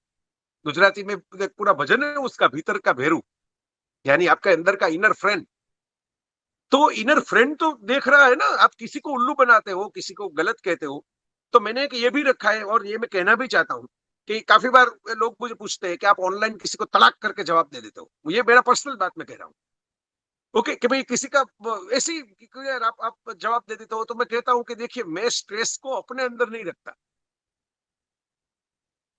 किसी को मुझे लगा कि ये बात गलत है और उसको कहना चाहिए कि ये गलत है, तो एक शिक्षक का धर्म में बजाता हूँ कि उसको मुंह पे ही कह देता हूँ कि ये गलत बात है, ये अच्छी बात, सही बात नहीं है, ये आपकी फैक्ट गलत है, आपका अप्रोच गलत है, आप पर्सनल हो रहे हो, ये हो रहे हो, वो रहे हो, कह ही देता हूँ। क्यों? मेरी तबीयत अच्छी रहती है। काफी सारे लोग मैंने ऐसे देखे हुए हैं कि बड़े प्यार से, बड़े विनती से, बड़े शर्म से ऐसे ही रहते हैं हाथ जोड़ के, और फिर अंदर आप उनको झांकिए तो पता चलता है कि बहुत गुस्सा भरा हुआ है, बहुत कटुता भरी हुई है, क्योंकि वो किसी को बोल ही नहीं पाए, अपने अंदर का जो चीज है वो बाहर ही निकाल नहीं पाए। तो आप किसी डॉक्टर्स को पूछ लीजिए अच्छे, उसको स्ट्रेस ही कहते हैं और क्या कहते हैं। ये हार्ट अटैक क्यों आ जाता है स्पोर्ट्स वाले लोगों को 40 साल 45 साल की उम्र में? ये रिलीजन वाले लोग हैं वो क्यों आत्महत्या कर देते हैं? ऐसे हमने किस्से देखे हैं ना, खिलाड़ी है उसको अटैक आ जाता है, जो धर्मगुरु है वो आत्महत्या कर लेता है। क्यों होता है ऐसा? क्योंकि किसी को पावर चाहिए, प्रसिद्धि चाहिए, किसी को डर लगता है कि लोग क्या कहेंगे। मैंने तो घर पे स्टिकर लगाया हुआ है ओशो का, सबसे बड़ा रोग क्या कहेंगे लोग। तो अब अगर वो डर है वो वही छोड़ दो कि भाई लोग क्या कहेंगे, अच्छा काम करो। हाँ, अगर बुरा आपको अंदर से लगता है कि ये बुरा हो गया है, गलत हो गया, किसी के साथ मैंने डिसऑनेस्टी की, किसी के पैसे ले लिए, किसी को चीटिंग करके उल्लू बना दिया, किसी के साथ नाइंसाफी की, तो कोई नहीं छोड़ेगा आपको। तो आपका अंतरात्मा तो जानता ही है आपने क्या किया, दुनिया वालों को पता नहीं, अंदर तो पता ही रहता ही है कि आपने क्या किया। तो ये मैं दोस्तों, मैं ये पूरा वर्ल्ड हेल्थ डे है आज, तो मैं ये कहना चाहूंगा कि भाई ये समिंग अप के बाद में पहुंच गया अभी तो बात करते हुए, क्योंकि हमें इमोशनली ये भी है ना कि लोगों को खाना भी खाने जाना है जो जुड़े हुए हैं हमारे साथ। तो हम इतना तो लंबा ना बोले कि वो खा भी ना सके सुनते सुनते। तो अभी हमें सुनना भी है, और साथियों भी है हमारे यहाँ, उनके वक्ताओं को भी सुनना है। तो मैंने हमारे गुजरात के बड़े प्रसिद्ध संत है मोरारी बापू, उनका एक मंत्र बड़ा अच्छा ये रखा है कि भाई देखो रिएक्शन तो दे, वो ऑनलाइन बातें हुई, जवाब दे दिया। मैंने अभी कहा स्ट्रेस मत रखो, एक्सप्रेस कर दो जो अपने दिमाग में कह दो। लेकिन इमोशनल क्वेश्चन ये बताता है कि कहाँ पे एक्सप्रेस करना है और कहाँ पे नहीं करना है, ये भी ध्यान में रखो। अब हर जगह पे किसी को कंप्लेन करने के लिए जाओगे तो 3 दिन में आप अपने घर पे भी कोई नहीं सुनेगा आपको कि ये वो तो सुबह से शाम तक कंप्लेन ही करता रहता है। अब ये देखिए मैं यही कहता हूँ कि भाई आप हर कोई, आप में जय वसावड़ा ये बोलता है वो बोलता है, आप अगर लिटरली उसको लोगे कि उन्होंने कहा कि एक्सप्रेस कर दो जो दिमाग में है, शाम तक आपके साथ 10 दोस्त भाग के खड़े हो जाएंगे कि ये तो कुछ भी बोल देता है। आपको पता भी रहना चाहिए कि एक्सप्रेस भी कैसे करना है, कहीं पे ह्यूमर से करना है, कहीं पे स्टाइल से करना है, कहीं पे कटाक्ष से सेटायर से करना है, और कहीं पे अगर नहीं भी करना है, कहीं पे छोड़ भी। सभी गेंदे खेलने के लिए नहीं बनी, हर गेंद पे आप सिक्सर या बाउंड्री नहीं बना सकते। तो छोड़ दो किसी गेंद को, अगर लगे कि ये बाहर से आ जाइए तो उसको छोड़ के रख दो। तो मैं मुरारी बापू से एक सीखा, क्योंकि वो खुद भी बड़े इमोशनल इंटेलिजेंट आदमी है, वो इमोशनली बहुत इंटेलिजेंट है। लोग काफी कुछ कहते रहते हैं उनको, कुछ वो डिस्प्रूव रहते हैं, निर्लेप रहते हैं, अपनी बात सुनाते हैं, वो कहते हैं कि मेरा कोई हेतु नहीं, मैं तो हेत करने के लिए आपके बैठा हूं, मैं तो आपसे कुछ लेने के लिए आया नहीं, कुछ बांटने के लिए आया हूँ। सुनना है तो सुनो, नहीं सुनना है तो मैं तो खाना खिलाता हूँ, मैं खाना खा के चले जाओ। तो उनका एक मंत्र उन्होंने बताया था कि भाई जीवन में अगर सुखी होना है तो एक मंत्र उन्होंने अपना बताया था कि ओम इग्नोराय नमः, इग्नोर करना सीखिए। मुझे काफी बार हमारे पत्रकार मित्र भी मिलते हैं तो कहते हैं कि इस बारे में तो आपने लिखा ही नहीं, उस बारे में तो आपने बोला ही नहीं। तो मैं कहता हूं कि भाई सुबह से शाम तक 1000 चीजें होती है जीवन में, तो मैं कोई प्रवक्ता थोड़े हूं कि हर चीज के ऊपर बोलने के लिखने के लिए बैठ जाऊं। कहीं पे तो मुझे ब्रेक लगानी होगी ना, वरना तो मैं एग्जॉस्ट हो जाऊंगा, बर्नआउट हो जाऊंगा। तो ये दोस्तों सीखिए अपने जीवन में। हमारे मैं देखता हूँ एंगेजमेंट होती है, शादी होती है, और 6 महीने में वो हनीमून पीरियड खत्म हो जाता है, और उसके बाद तू तड़ाक चालू हो जाती है घर पे रिलेशनशिप में। क्यों? क्योंकि जितनी अच्छी अच्छी मीठी मीठी बात को खोल खोल के रखनी थी दूसरे के सामने, वो तो रख दी, वो तो खत्म हो गया खजाना। इतनी चीटिंग कर ली, इतनी चीटिंग कर ली, इतनी बात कर ली, फोन फोन यहाँ पे लगा लगा के, घंटों घंटों तक बैटरी खत्म हो जाए, बातें खत्म नहीं होती। पता चल जाता है कि इसकी तो एंगेजमेंट हुई लगती है, ये फोन तो गिफ्ट में आया हुआ लगता है ससुराल से। तो अब बातें तो सब कर ली, अब बैठ के क्या करोगे दोनों घर पे? क्योंकि वो रहस्य कथा तो पूरी हो गई, एक दूसरे को तो पा लिया आपने, पता चल गया, सरप्राइज तो रहा नहीं। तो फिर क्या करोगे? तो अच्छी अच्छी बातें खत्म हो जाएगी, बुरी बुरी बातें सामने आ जाएगी। फिर एक दूसरे की टीका करोगे, फिर एक दूसरे की आलोचना करोगे। तो मैं काफी बार कहता हूं कि कृष्ण से सीखिए, एक हाथ में सुदर्शन रखिए, एक हाथ में बांसुरी रखिए। सुदर्शन दिखाने के लिए है, चलाने के लिए नहीं है, कृष्ण ने काफी बार नहीं चलाया, महाभारत के पूरे युद्ध में नहीं चलाया, और बांसुरी बजाने के लिए है, वो बजाते रहिए, वहां से प्यार बढ़ेगा, रिलेशनशिप अच्छी रहेगी। ये खिड़की किसने खुली रख दी और दाल किसने ठंडी कर दी, ऐसी चर्चाएं करने में दाल और ठंडी हो जाएगी और खिड़की से और मच्छर अंदर आ जाएंगे। उससे बेटर है कि दाल खुद गर्म कर लीजिए और खिड़की खुद खड़े होकर बंद कर दीजिए, 5 सेकंड में बात खत्म हो जाएगी। और जिसने खुली भी रखी है या ठंडी भी रखी है, वो उनको थोड़ी शर्म आएगी कि ये देखिए, ये तो खुद उन्होंने खड़े होकर गर्म कर ली, तो कल से वो ज्यादा गर्म रखेंगे आपके लिए। तो कुछ ऐसा सीखिए मेरे दोस्तों, अच्छा होगा। ये बहुत अच्छा विषय, मैं हमारे अमर भाई का भी धन्यवाद करना चाहूंगा, उन्होंने फोन पे मुझे विषय सुनाया। मैंने कहा आपको पता नहीं है, मेरा फेवरेट सब्जेक्ट आपने मुझे सुनाया, और आज तक किसी भी आयोजक ने नहीं कहा कि इस विषय के ऊपर व्याख्यान करने के लिए आओ। इतने सारे व्याख्यान दिए, तो किसी ने कहा नहीं कि भाई ये इमोशनल क्वेश्चन के ऊपर, इमोशनल इंटेलिजेंस के ऊपर व्याख्यान करने के लिए आओ। आज पहली बार ये हमारे मित्तल भाई और वल्लभ भाई की वजह से मैं इस विषय के ऊपर दिल खोल के थोड़ी बात कर पाया। मेरा आपको तो पता ही चला होगा मेरे चेहरे से, ये भी इमोशनल ही है ना, किसी की आंख में देखना, किसी के चेहरे के एक्सप्रेशन देखना कि मुझे मुझे अंदर से बड़ा अच्छा लग रहा है इस विषय पे बात करना, क्योंकि मैं मानता ही हूं इस दुनिया की सारी परेशानियों की जड़ यहाँ पे। अब किसी भी इंडस्ट्री में, पॉलिटिक्स में, रिलेशनशिप में, देशों के एक दूसरे के साथ ये जो जो इतनी मारकाट, नफरत, जहर, लड़ना झगड़ना, सुबह से लेकर शाम तक हम खुद परेशान हो जाते हैं, फिर दूसरों को परेशान करते हैं। तो एक मैसेज आया था मुझे व्हाट्सएप में कि पहले मैं बहुत दुखी था, फिर मैंने व्हाट्सएप खोल लिया, अब मैं दूसरों को दुखी करता हूं। तो अब यही करते रहते हैं कि भाई खुद तो सुखी नहीं होते, दूसरों को भी सुखी नहीं होने देते, उनका भी लेग पुलिंग करते रहते हैं। तो ये दोस्तों, ये सब जो चीजें हमारी इर्द गिर्द हो रही है, हमारी विरासत में सालों से, सदियों से, युगों से उसका सॉल्यूशन दिया गया है कि आप इमोशनली स्टेबल हो जाओ, रुक जाओ, मौन हो जाओ, कहां पे बोलना है वहां पे बोलो, खुल के बोलो, गर्म जोशी से बोलो, आगे जाके बोलो, जहां पे नहीं बोलना है शांति से निकल लो, वहां पे चुप हो जाओ और अपने परफॉर्मेंस को बोल ले दो। और कहीं पे कुछ बोलना भी नहीं है, कुछ सुनना भी नहीं है, सिर्फ पसार होना है, पास द टाइम।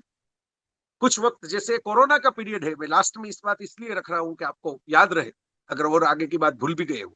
अभी के वक्त में हम क्या कर सकते हैं, अब तो करने वाला जो है वो अब गिर के जंगल में जाए, और अगर शेर आपके सामने आ जाए तो आप क्या करोगे। तो मैंने सालों पहले ये जोक सुनाया था कि भाई तो मैं क्या करूंगा, जो करना है वो शेर करेगा, क्योंकि मेरे हाथ में तो कोई मामला रहा नहीं। अब वो चला जाए तो ठीक है, नहीं चला जाए और सामने आ जाए तो मेरी तो कहीं इतनी ताकत नहीं है कि मैं शेर से भिड़ जाऊं। तो ये कोरोना वायरस तो हम देख भी नहीं सकते, शेर को तो देख के भी रास्ता बदल सकते हैं, इसको तो हम देख भी नहीं सकते। तो ये एक ऐसा टाइम है, हम सब झुंझलाए हुए हैं, अंदर से परेशान है, फ्रस्ट्रेटेड है। मैं देखता हूँ, मैंने ऑनलाइन जब जाता हूँ तो वो देखता रहता हूँ कि ये लोगों का फ्रस्ट्रेशन बहुत बाहर आ रहा है। लोग छोटी छोटी बात पे ट्रोल करने लगते हैं, छोटी छोटी बात पे एक दूसरे के साथ भिड़ जाते हैं, दोस्तों की दोस्ती खत्म हो जाती है।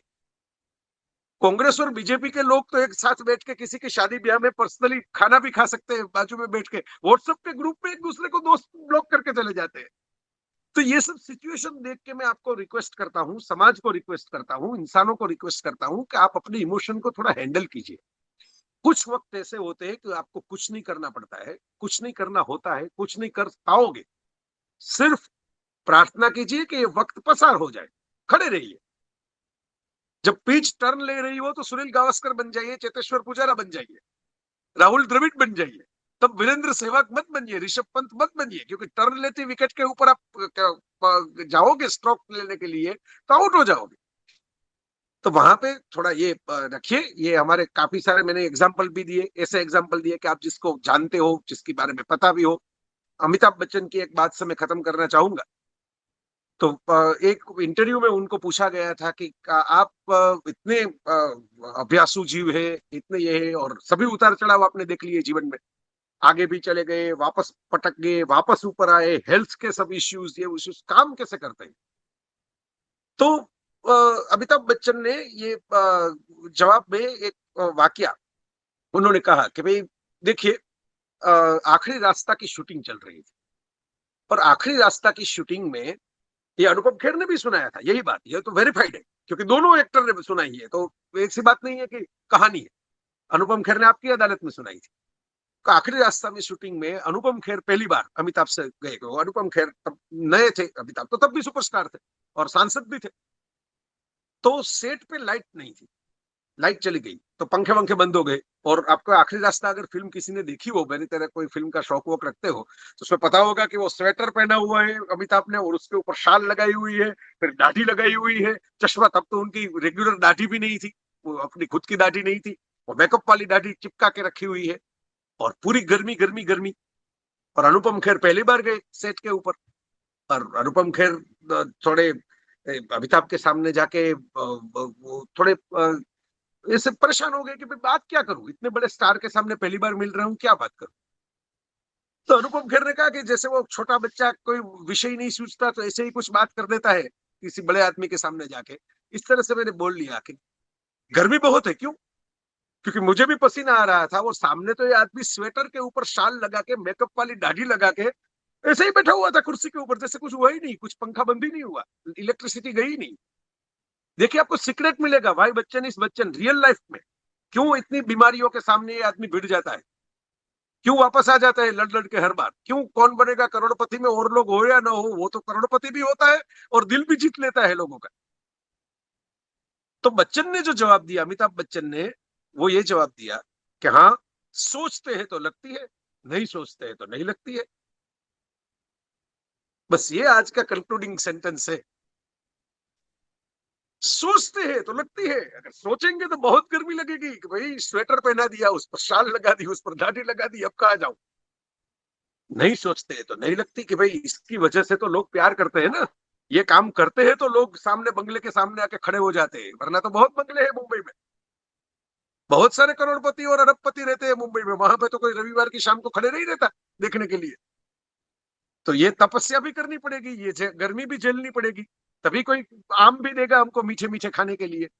तो मेरे दोस्तों, मेरी विनती है कि थोड़ा बहुत विषय को खोला है, ये विषय तो ऐसा नहीं है कि भी एक प्रोग्राम में पूरा हो जाए, लेकिन आप अगर अपनी इमोशंस को अप्लाई करोगे तो पूरी दुनिया में घूम घूम के आप हर जगह पे ये बात देख पाओगे। कुछ भी ना करो तो किसी छोटे बच्चे की आंख में देख लो, किसी छोटे अभी बोलना भी नहीं सीखा हो ऐसे बच्चे को खेलते हुए देख लो, वो अपने में ही मस्त होता है, आनंदित होता है, रोता भी है, भूख भी लगती है, चिल्लाता भी है, लेकिन 5 मिनट में फिर उसका मूड चेंज हो जाता है और अच्छे मूड में भी फिर खेलने, अपने साथ खेलने लगता है। बस कोई कुछ कर ना सको, हम भी थे ना बच्चे, अब बड़े हो गए हैं, पहले तो बच्चे ही थे ना, वहां से बड़े हुए हैं। ऐसे बच्चे की तरह जीना सीख लो, आपको सब कुछ आ जाएगा। बहुत बहुत धन्यवाद। जय भाई, हर बार की तरह आपने वो बोलते हैं ना, जियो और जीने दो नहीं, बस जियो जीने दो और जीने के लिए लोगों को मजबूत भी करो, उस दिशा में आपने अपना मार्गदर्शन दिया। और मैं जय भाई का बचपन से साक्षी हूँ। उन्होंने प्रत्यक्ष रूप से और परोक्ष रूप से कई सारे सुसाइड होने से भी बचाए हैं, उनकी बुक्स के द्वारा, उनके मोटिवेशन स्पीचेस के द्वारा। और बहुत बहुत धन्यवाद, आपने पूरा 360 डिग्री पूरा ये विषय को वैचारिक स्पष्टता का भी आपने अपना विचारधन हम सबको दिया। वैसे शुरू में आपने अपने बहुत बड़कपन से मेरी बात की कि आप कुछ काव्य लिखते हैं। फ्रेंकली मेरे को कोई छंद नहीं आता है, कुछ आता नहीं है, बट कई आपके जैसे ही मेरे एक दोस्त ने बताया था कि आप वो चिंता आप मत करो, सिर्फ स्वांत सुखाय, जैसे तुलसीदास जी ने कहा था, आप अपनी मौज के लिए करो। तो आपने लास्ट में भी बच्चे की बात की कि बच्चा जैसे मौज से जीता है, वही मौज से हम सबको जीना चाहिए। वो तो ही, जैसे आपने शेर की बात भी बताई, तब जो भी कुछ करेगा वो सामने वाला करेगा। हमारे हाथ में कई बार ऐसी सिचुएशन हो जाती है, हमारे हाथ में कुछ नहीं होता है, तो इसी तरह की सिचुएशन में हम जब कोई भी आ जाता है, तब यही सारी ये जो इन्होंने टिप्स दी है लाइफ जीने की, सिर्फ उन्होंने आर्ट ऑफ लिविंग मीन्स की जीने की कला नहीं बताई, क्या छोड़ना है मीन्स आर्ट ऑफ लिविंग, क्या छोड़ देना है, उसके बारे में भी जय भाई ने बहुत अच्छी बात हम सबको बताई। आर्ट ऑफ बिलीविंग, क्या मानना है उसके बारे में भी बताई। और आर्ट ऑफ रिलीविंग, कैसे स्ट्रेस बस्टर होना है। जैसे जय भाई बोलते कई बार मैं कई जर्नलिस्ट उसको पूछते हैं कि आप इस पे क्यों नहीं लिखते हो, तो बोलते हैं वो अपनी मौज है, मैं लिखूं ना लिखूं। और जय भाई की सोशल मीडिया की टाइमलाइन का मैं भी साक्षी रहा हूँ। तो वो बस ऐसे एक बच्चे की तरह अपना ओपिनियन थ्रो कर देते हैं, मीन्स वो बोलते हैं ना बिल्कुल सही। ये आपने बिल्कुल मित्तल भाई बहुत कम लोग तो ये पहचान पाते हैं। आपने बोला ना बच्चे की तरह।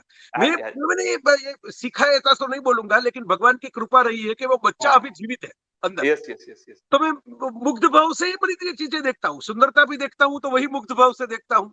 कोई इमोशनल बात भी रखता हूँ तो वही मुग्ध भाव से रखता हूँ। वो मुग्ध भाव को जिंदा रखा है। तो लोगों यस, को यस। समझ में नहीं आता, कोई बात नहीं। लोगों को जीसस क्राइस्ट समझ में नहीं आया तो सूली पे चढ़ा दिया और बाद में पूजा करने लगे कि ये तो अपने वही लोग वो पूजा करने के लिए अब तो उनके पूरा कैलेंडर रखा दिया जीसस के नाम का। तो ये तो होता रहता है समाज में।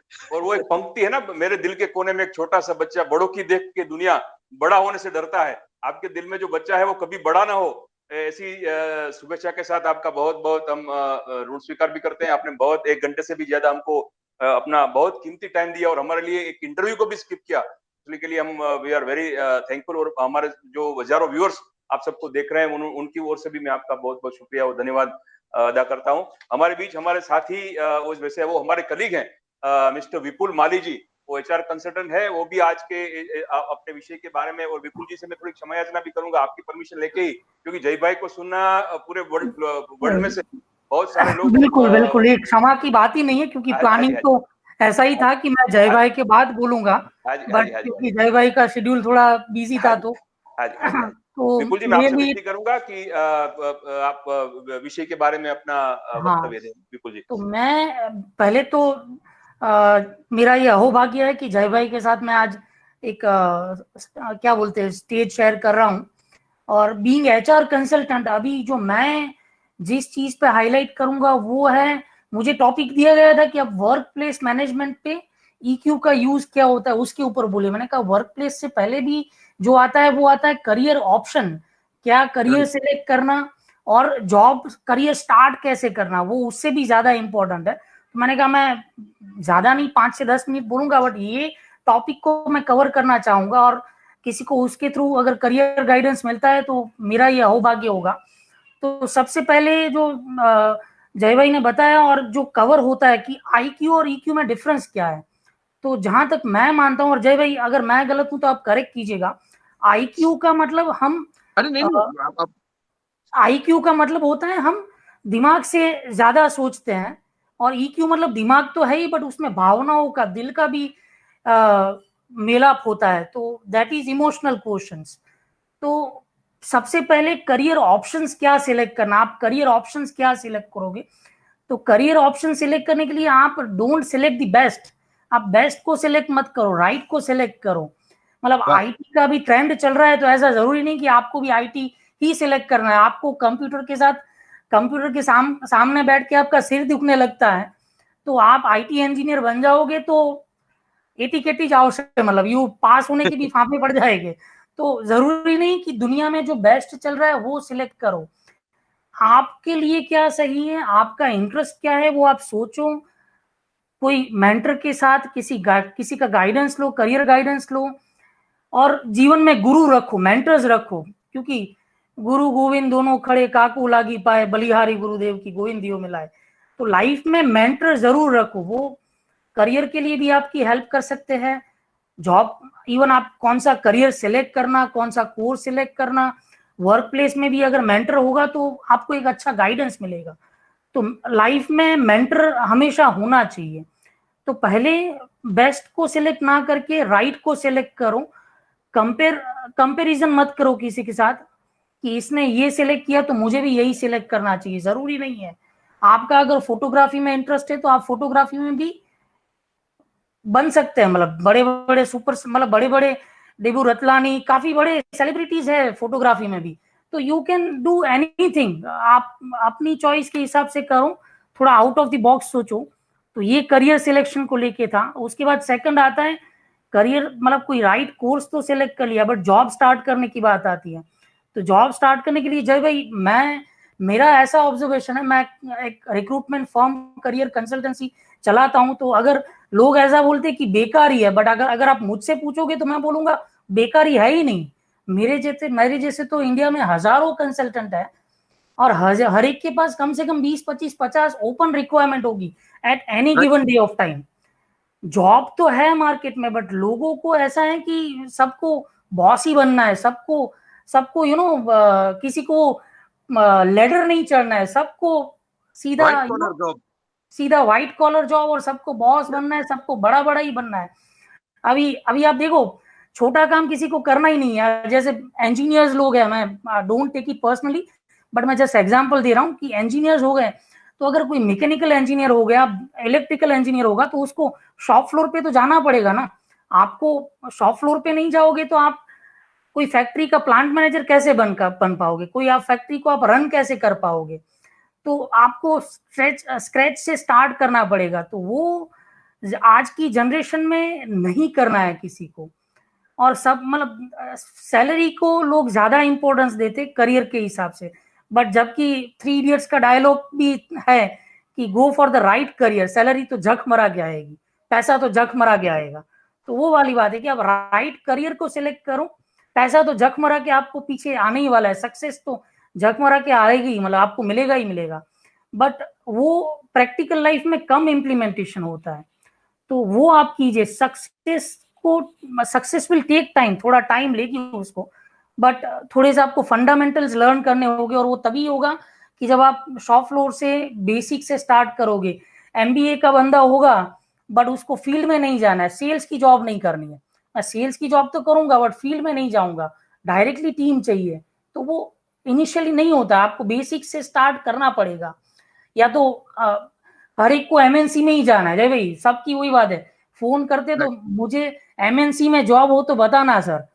तो ऐसा जरूरी नहीं है एमएनसी, मतलब हर किसी को एमएनसी में ही जॉब मिलेगा, और एमएनसी भी हर किसी को नहीं सिलेक्ट करेगी, आपका वो काबिलियत देखेगी, आपकी स्किल्स देखेगी, आपका एक्सपीरियंस देखेगी, आपका कम्युनिकेशन स्किल देखेगी, तो वो सब देखेगी। बट नहीं, सबको एमएनसी में जॉब हो तो दिखाना सर, 25,000 वाली, 30,000 वाली, 40,000 वाली जॉब हो तो दिखाना। तो ये इश्यू है। तो आप बेसिक से स्टार्ट करो, सक्सेस मिलेगी। अभी तीसरा जो आता है work place management. Work place management, job मिल गया, करियर अच्छे से सिलेक्ट कर लिया, जॉब में भी आपने अच्छे से स्टार्ट किया, अभी वर्क प्लेस जहां पे आप काम कर रहे हो वहां पे सक्सेसफुल कैसे करना है। तो लाइफ में दो चीजें होती है, मतलब इंग्लिश में बोले तो you can be the leader और you can be the best followers. तो आपको ये डिसाइड करना है कि आपको फॉलोअर बनना है या लीडर बनना है। हर बार आप फॉलोअर नहीं बन सकते और हर बार आप लीडर भी नहीं बन सकते हैं। Right. तो वर्क प्लेस में भी वही रूल अप्लाई करता है कि आपको, आपका कोई बॉस है वो चीज को तो एक्सेप्ट करना ही पड़ेगा। जो आजकल की जनरेशन, आप उसको ईगो बोलो या जो भी सिस्टम का बोलो, दे जनरली वो चीज को जल्दी से एक्सेप्ट नहीं कर पाते हैं कि मेरा भी कोई बॉस होगा, हर एक को खुद ही बॉस बनना है। तो आपको वर्क प्लेस में आगे बढ़ने के लिए एक लीडर, एक मेंटर बोलो, जो आप ज्वाइन करते हो तो कोई आपका सीनियर भी होगा तो उनसे सीखना पड़ेगा, उनको रिस्पेक्ट करना पड़ेगा, और सीनियर्स का नहीं जूनियर का भी रिस्पेक्ट करना पड़ेगा, मैं ये बोलूंगा। क्योंकि जहाँ सोए हो ત્યાં સોયનું કામ સોયથી જ થાય અને તલવારનું કામ તલવારથી જ થાય, मतलब जहाँ पे जो चीज काम आ सकती है वही आ सकती है। तो सभी के साथ आप रिलेशन बना के रखोगे तो वो आप वर्क प्लेस में सक्सेसफुल हो पाओगे। उसका मतलब ये नहीं है कि आपको सबको खुश करके चलना है, क्योंकि वो इंग्लिश में कहते हैं कि if you want to make everyone happy then you should start selling ice creams. तो आप सभी को तभी खुश कर पाओगे। तो हर किसी को खुश नहीं कर पाओगे, बट रिस्पेक्ट तो आप कर ही सकते हो। And her you should learn to say no as well, क्योंकि लाइफ में जैसे बच्चा होता है, आप जय भाई ने वो एग्जांपल बच्चे का दिया, वैसे कि बच्चे को आप कुछ भी पूछोगे, आप कितने भी मतलब कितने भी मतलब गुस्सा होके बोलोगे तो उसको नहीं करना होगा तो वो ना ही बोल देगा, मतलब एक बार तो ना बोल ही देगा। तो बच्चे मतलब आपके अंदर वो बच्चे वाली बात जगाए रखो कि मतलब वर्क प्लेस में होगे या आप काम कर रहे होगे तो आपसे हर कोई सब कुछ होगा ऐसा जरूरी नहीं है। काफी कुछ चीजें ऐसी भी होगी जो आपके स्किल के बाहर होगी, आपकी कैपेबिलिटीज के बाहर होगी, बट आपका बॉस या आपके सीनियर बोलते हैं तो आप उसको हाँ बोल देते हो, और फिर वो बखेड़ा हो जाता है, काम ठीक से होता नहीं है, और अल्टीमेटली सुनना भी आपको ही पड़ता है कि आपने रिस्पॉन्सिबिलिटी लिया, आपने किया नहीं काम, एंड अल्टीमेटली यू आर आपको ही लॉस होता है। तो जो चीज आप नहीं कर सकते हो उसमें आप ना बोलो, या फिर सबके साथ रिलेशन बना के रखे होगे तो वो उस टाइम पे काम आएगी आपको, आप सबकी हेल्प लेके वो अपना टास्क खत्म कर पाएगी। तो वही है, इमोशंस के साथ, भावनाओं के साथ आप सारी जंग जीत सकते हैं। बस तो मेरा वही कहना था। बाकी जय भाई आपको कुछ उसमें ऐड करना हो तो आई विल बी हैप्पी, आपका कोई पॉइंट होगा तो। नहीं, बस आपको सुन के बड़ा अच्छा लगा, और मैंने जानबूझ के ये बात तो बोला ही नहीं था, जोक के मुझे बताया था कि भाई आप कुछ बोलने वाले हैं वर्क प्लेस के बारे में, तो मैंने सोचा कि भाई इस एरिया को छोड़ ही देता हूँ आपके लिए, और आपने बहुत अच्छी और सच्ची बात बताई। तो दोस्तों, अगर युवा दोस्त जो सुन रहे हैं वो जब भी इसको सुने, क्योंकि ये ऐसा टॉपिक है आप 1 साल बाद सुनोगे भी फ्रेश लगेगा, राइट। तो जब भी सुने ये याद रखना जो विपुल भाई ने बताया। तो ये आप सब, मैं तो जब कॉलेज में पढ़ाता था तो मेरे स्टूडेंट को कहता था कि भाई बेकारी जिसको हम कहते हैं ना, अनएम्प्लॉयमेंट, बेरोजगारी ऐसी कोई चीज ही नहीं है। कुछ है ही ओके, नहीं। काम तो अगर करना है तो मैं तो मैंने एक बार मैंने लिखा था मेरे आर्टिकल में कि भाई अच्छा ड्राइवर नहीं मिलता आपको, और तो बात सही छोड़ है, दो। सही कितने है, सारे सही है। फैमिली को मैं जानता हूँ वो कहते हैं कि केयर टेकर चाहिए, ड्राइवर चाहिए, बुजुर्ग लोगों को संभालने के लिए केयर टेकर चाहिए, घर पे आके विश्वास पात्र हो, पैसे देने के लिए तैयार है। एनआरआई लोग हैं, कहते हैं कि भाई हमारे माता जी यहाँ पे है, पिताजी यहाँ पे, हम तो आ नहीं सकते इतनी दूर से, हम पैसे इतने, बोलो कितने चाहिए, डॉलर में देते हैं, पाउंड में देते हैं। लेकिन आदमी को ये काम नहीं करना, जैसे आपने बहुत सही तरीके से बताया, सबको बॉस ही होना है। बॉस ही होना इस है काम में सबको। पैसे मिल रहे हैं, नहीं करना है। अच्छे ड्राइवर के लिए लोग एक दिन का 2,000 रुपया दे देते हैं, 2,000 ए डे। अच्छे टेक्नीशियन के लिए लोग 3-4 हजार रुपया दे देते हैं, आपको मालूम है। ट्रू। लोगों को ये काम नहीं करना है, क्योंकि वहां पे वो किसी को इम्प्रेस करने की बात नहीं आती। बोलेंगे क्या, विजिटिंग कार्ड में क्या लिखेंगे। क्या तो मैं तो लिखेंगे? सिर्फ इतना ऐड करूंगा कि कंपैरिजन मत कीजिए, अपनी करियर में खुद में झांकिए और फिर आगे बढ़िए। वो कंपेयर करोगे कि इसने ये किया, ये करूंगा, उसने ये किया, वो करूंगा, तो मिमिक्री आर्टिस्ट बन जाओगे। आपने वो बोला हो, सबसे बड़ा रोग क्या कहेंगे लोग, ये सबसे बड़ा प्रॉब्लम है। જય ભાઈ, એક ગુજરાતી પંક્તિ है, मेरे ख्याल नहीं किसने लिखी है, આપણું પોતાનું જીવન ધન્ય થઈને જીવીએ, શા માટે આપણે કોઈ अन्य થઈને જીવીએ। क्या अपना बात खुद का जो, हाँ, अपना वाह, खुद का सही जो है। जीवन है उसको धन्य बनाते हैं, क्योंकि वाह, हम शायद बेस्ट ना हो बट यूनिक तो बन ही सकते हैं, क्योंकि भगवान ने पूरा हम सबको यूनिक बनाया है। इसी राइट, शब्दों के साथ मैं पुनः खास करके हमारे कल्याण मित्र, मैं उनको बोलता हूँ, और उनकी दोस्ती मेरे व्यक्तिगत ले लिए भी सौभाग्य की बात है। ऐसे हमारे कल्याण मित्र जय भाई वसावड़ा का बहुत बहुत धन्यवाद और ऋण स्वीकार करता हूँ कि हमारे सभी व्यूअर्स को उन्होंने बहुत अच्छा और अपना अनुभव सिद्ध एक बात जय भाई ने भी नहीं बताई, और मैंने शुरू में बताया था, फिर भी मैं वापस जय भाई की उपस्थिति में बताना चाहूंगा कि जय भाई ने, जहां तक मैं जानता हूँ, पूरा प्राइमरी एजुकेशन घर पे लिया है। जय भाई, आपकी 2 हाँ, मिनट उस बारे में। कई बार क्या एजुकेशन में कंपैरिजन बहुत होता है कि भाई मेरा लड़का गवर्नमेंट स्कूल में पढ़ रहा है, किसी का वही वो बहुत जिसकी 1.5-2 लाख फी उसमें पढ़ रहा है, तो पेरेंट्स में भी डिप्रेशन आता है, वो भी अपने इमोशंस राइट। मैनेज नहीं कर पाते। तो 2 मिनट उस पे बारे में भी आप बोलिएगा, तो मेरी ऐसी विनती है। जी जी, ये बात बिल्कुल सही है। ये जो 3 चीजें हैं ना, इमोशन के बारे में मैं काफी बार कहता हूँ कि 3 चीजें हैं। मैंने बताया था कि ये कोई इतना गहन विषय नहीं है, बड़ा आसान विषय है इमोशन को कंट्रोल करना। तो एक है कंट्रोल, जो मैं बोला अभी। दूसरा है एक्सप्रेशन, कहाँ पे एक्सप्रेस करना है, कहाँ पे कंट्रोल करना है। और तीसरा होता है वो इमोशन को चैनलाइज करना, यानी अपनी ऊर्जा को प्रवाहित करना। गांधी जी को धक्का दिया गया तो गुस्सा तो उनको भी आया होगा, वो गुस्से वाले आदमी भी थे। कस्तूरबा ने भी बताया था कि बहुत गुस्सा करते थे जब नई नई शादी हुई थी तब। तो उन्होंने अपने गुस्से को चैनलाइज किया कि इस धक्के के बारे में मैं कोर्ट में नहीं जाऊंगा, लेकिन मैं सोचूंगा कि ये अब क्या किया जाए इसके बारे में। और फिर उन्होंने पूरा सत्याग्रह का पूरा आंदोलन खड़ा कर दिया। तो ये 3 चीजें मैं सीखा अपने होम स्कूलिंग से। एक तो क्योंकि स्कूल में क्या होता है, आप टीचर के हिसाब से, स्कूल के वातावरण के हिसाब से मोल्ड करते हो अपने को। तो होम स्कूल में फायदा ये हुआ था कि मेरे माता पिता ने हर एक कलर और हर एक रेंज मुझे दी। तो एक कोर्स इंद्रजाल कॉमिक्स आता था जिसमें फैंटम की, वेताल की कहानियां में पढ़ता था, जादूगर मैंड्रिक की कहानियां पढ़ता था, तो पूरी दूसरी दुनिया थी वो। और दूसरी छोर पे अमर चित्र कथा पड़ी हुई रहती थी, जिसमें सूर्य पुत्री तप्ती की कहानी भी होती थी, जिसमें त्रिपुरांतक शिव की कहानी भी होती थी। अब देखिए, 2 डिफरेंट एंगल आ गए ना लाइफ के, 2 डिफरेंट व्यू पॉइंट आ गए। एक और जूलिया वर्न की ट्रांसलेटेड कहानी आती थी, साहसिकों की सृष्टि, मिस्टीरियस आइलैंड। हमारे गुजरात में तो बहुत सारी ऐसी कहानियां का अनुवाद किया गया है, तो वो भी हाथ में रहती थी। और दूसरी ओर ये होम स्कूलिंग का फायदा है, क्योंकि वो एग्जाम तो देने की थी नहीं, यही रट्टा मार के यही कोर्स का एग्जाम देना है, वो तो था नहीं।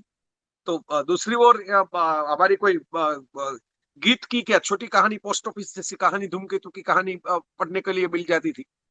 तो ये जो सब कुछ अंदर आया, अभी वो बाहर वही तो आता है ना जो अभी आ रहा है। वो क्या आ रहा है, ये फाउंडेशन में जो था वही तो बाहर आ रहा है। तो इसमें 3 चीजें मैं सीखा कि एक, इमोशन को एक्सप्रेस करना भी सीखिए, वो भी जरूरी है। काफी बार लोग इमोशन को एक्सप्रेस ही नहीं करते, सामने वाले को पता भी नहीं चलता। और आराम से, शांति से, प्यार से, मुस्कुराते हुए लेकिन बोल दीजिए कि ये अच्छा नहीं है, ये मुझे पसंद नहीं है। जितनी क्लैरिटी रहेगी उतने आप सुखी होगे। जैसे विपुल भाई बता रहे थे ना, करियर में सक्सेस के ऊपर अब सब लोगों का फोकस हो गया है, सुख के ऊपर नहीं है, हैप्पीनेस के ऊपर नहीं है। सक्सेस के बाद हैप्पीनेस मिल जाए ऐसी गारंटी तो है नहीं, वरना सक्सेसफुल आदमी क्यों सुसाइड करते, वहां सक्सेसफुल आदमी क्यों परेशान होते, या डिवोर्स विवोर्स क्यों होते सक्सेसफुल आदमी का। राजेश खन्ना और डिम्पल कापड़िया का डिवोर्स क्यों होता? दोनों सक्सेसफुल थे, दोनों ब्यूटीफुल थे, दोनों पॉपुलर थे, फिर भी एक साथ एक छत के नीचे नहीं रह पाए। तो ये जो होता है वो मैं सीखा वहां से, होम स्कूलिंग के, हैप्पीनेस को पहले प्राथमिकता दीजिए। तो एक्सप्रेशन, कंट्रोल एंड चैनलाइजेशन, कि भाई काफी बार एक्सप्रेस करना है तो एक्सप्रेस करना सीखिए, काफी बार कंट्रोल करना है कंट्रोल करना सीखिए। और जो जीवन में आगे बढ़ता है, जो जीवन में सुखी होता है, वो कौन होता है? जो चैनलाइज कर पाता है। गुस्सा भी चैनलाइज कर सकोगे, पीड़ा भी चैनलाइज कर सकोगे। मुझे याद है मेरी माता जी का जब देहांत हुआ, क्योंकि होम स्कूल जिसकी आपने बात की मित्तल भाई, वो उनका वही तो थी एकमात्र टीचर, मेंटर जिसको बता सके। तो उस बार मेरे एक वडील मित्र थे, और उन्होंने बड़ी अच्छी बात एक मुझे की कि भाई देखो, आप इसमें मैं बोलूं या और कुछ भी बोले, तुम तो पढ़ने लिखे इंसान हो। मैं कॉलेज में प्रिंसिपल तो बन चुका था उस वक्त। उसने कहा कि तुम कॉलेज के प्रिंसिपल हो तो और का आश्वासन के क्या शब्द किसी को लगेंगे। लेकिन मैं इतना कहना चाहूंगा कि अभी जो तुम्हारे दिल में घुटन होगी, पीड़ा होगी, जो कुछ होगा, तुम राइटर भी हो, उसको चैनलाइज करो। उसमें से कुछ ऐसे आर्टिकल बाहर निकल के आएंगे जो तुम्हारा दर्द उसमें झलकेगा।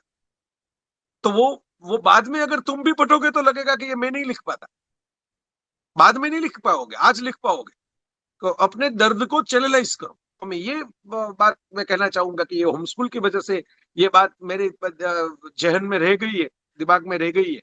जो विपुल भाई कह रहे थे ना कि भाई दिमाग से साथ थोड़ा दिल भी रखो।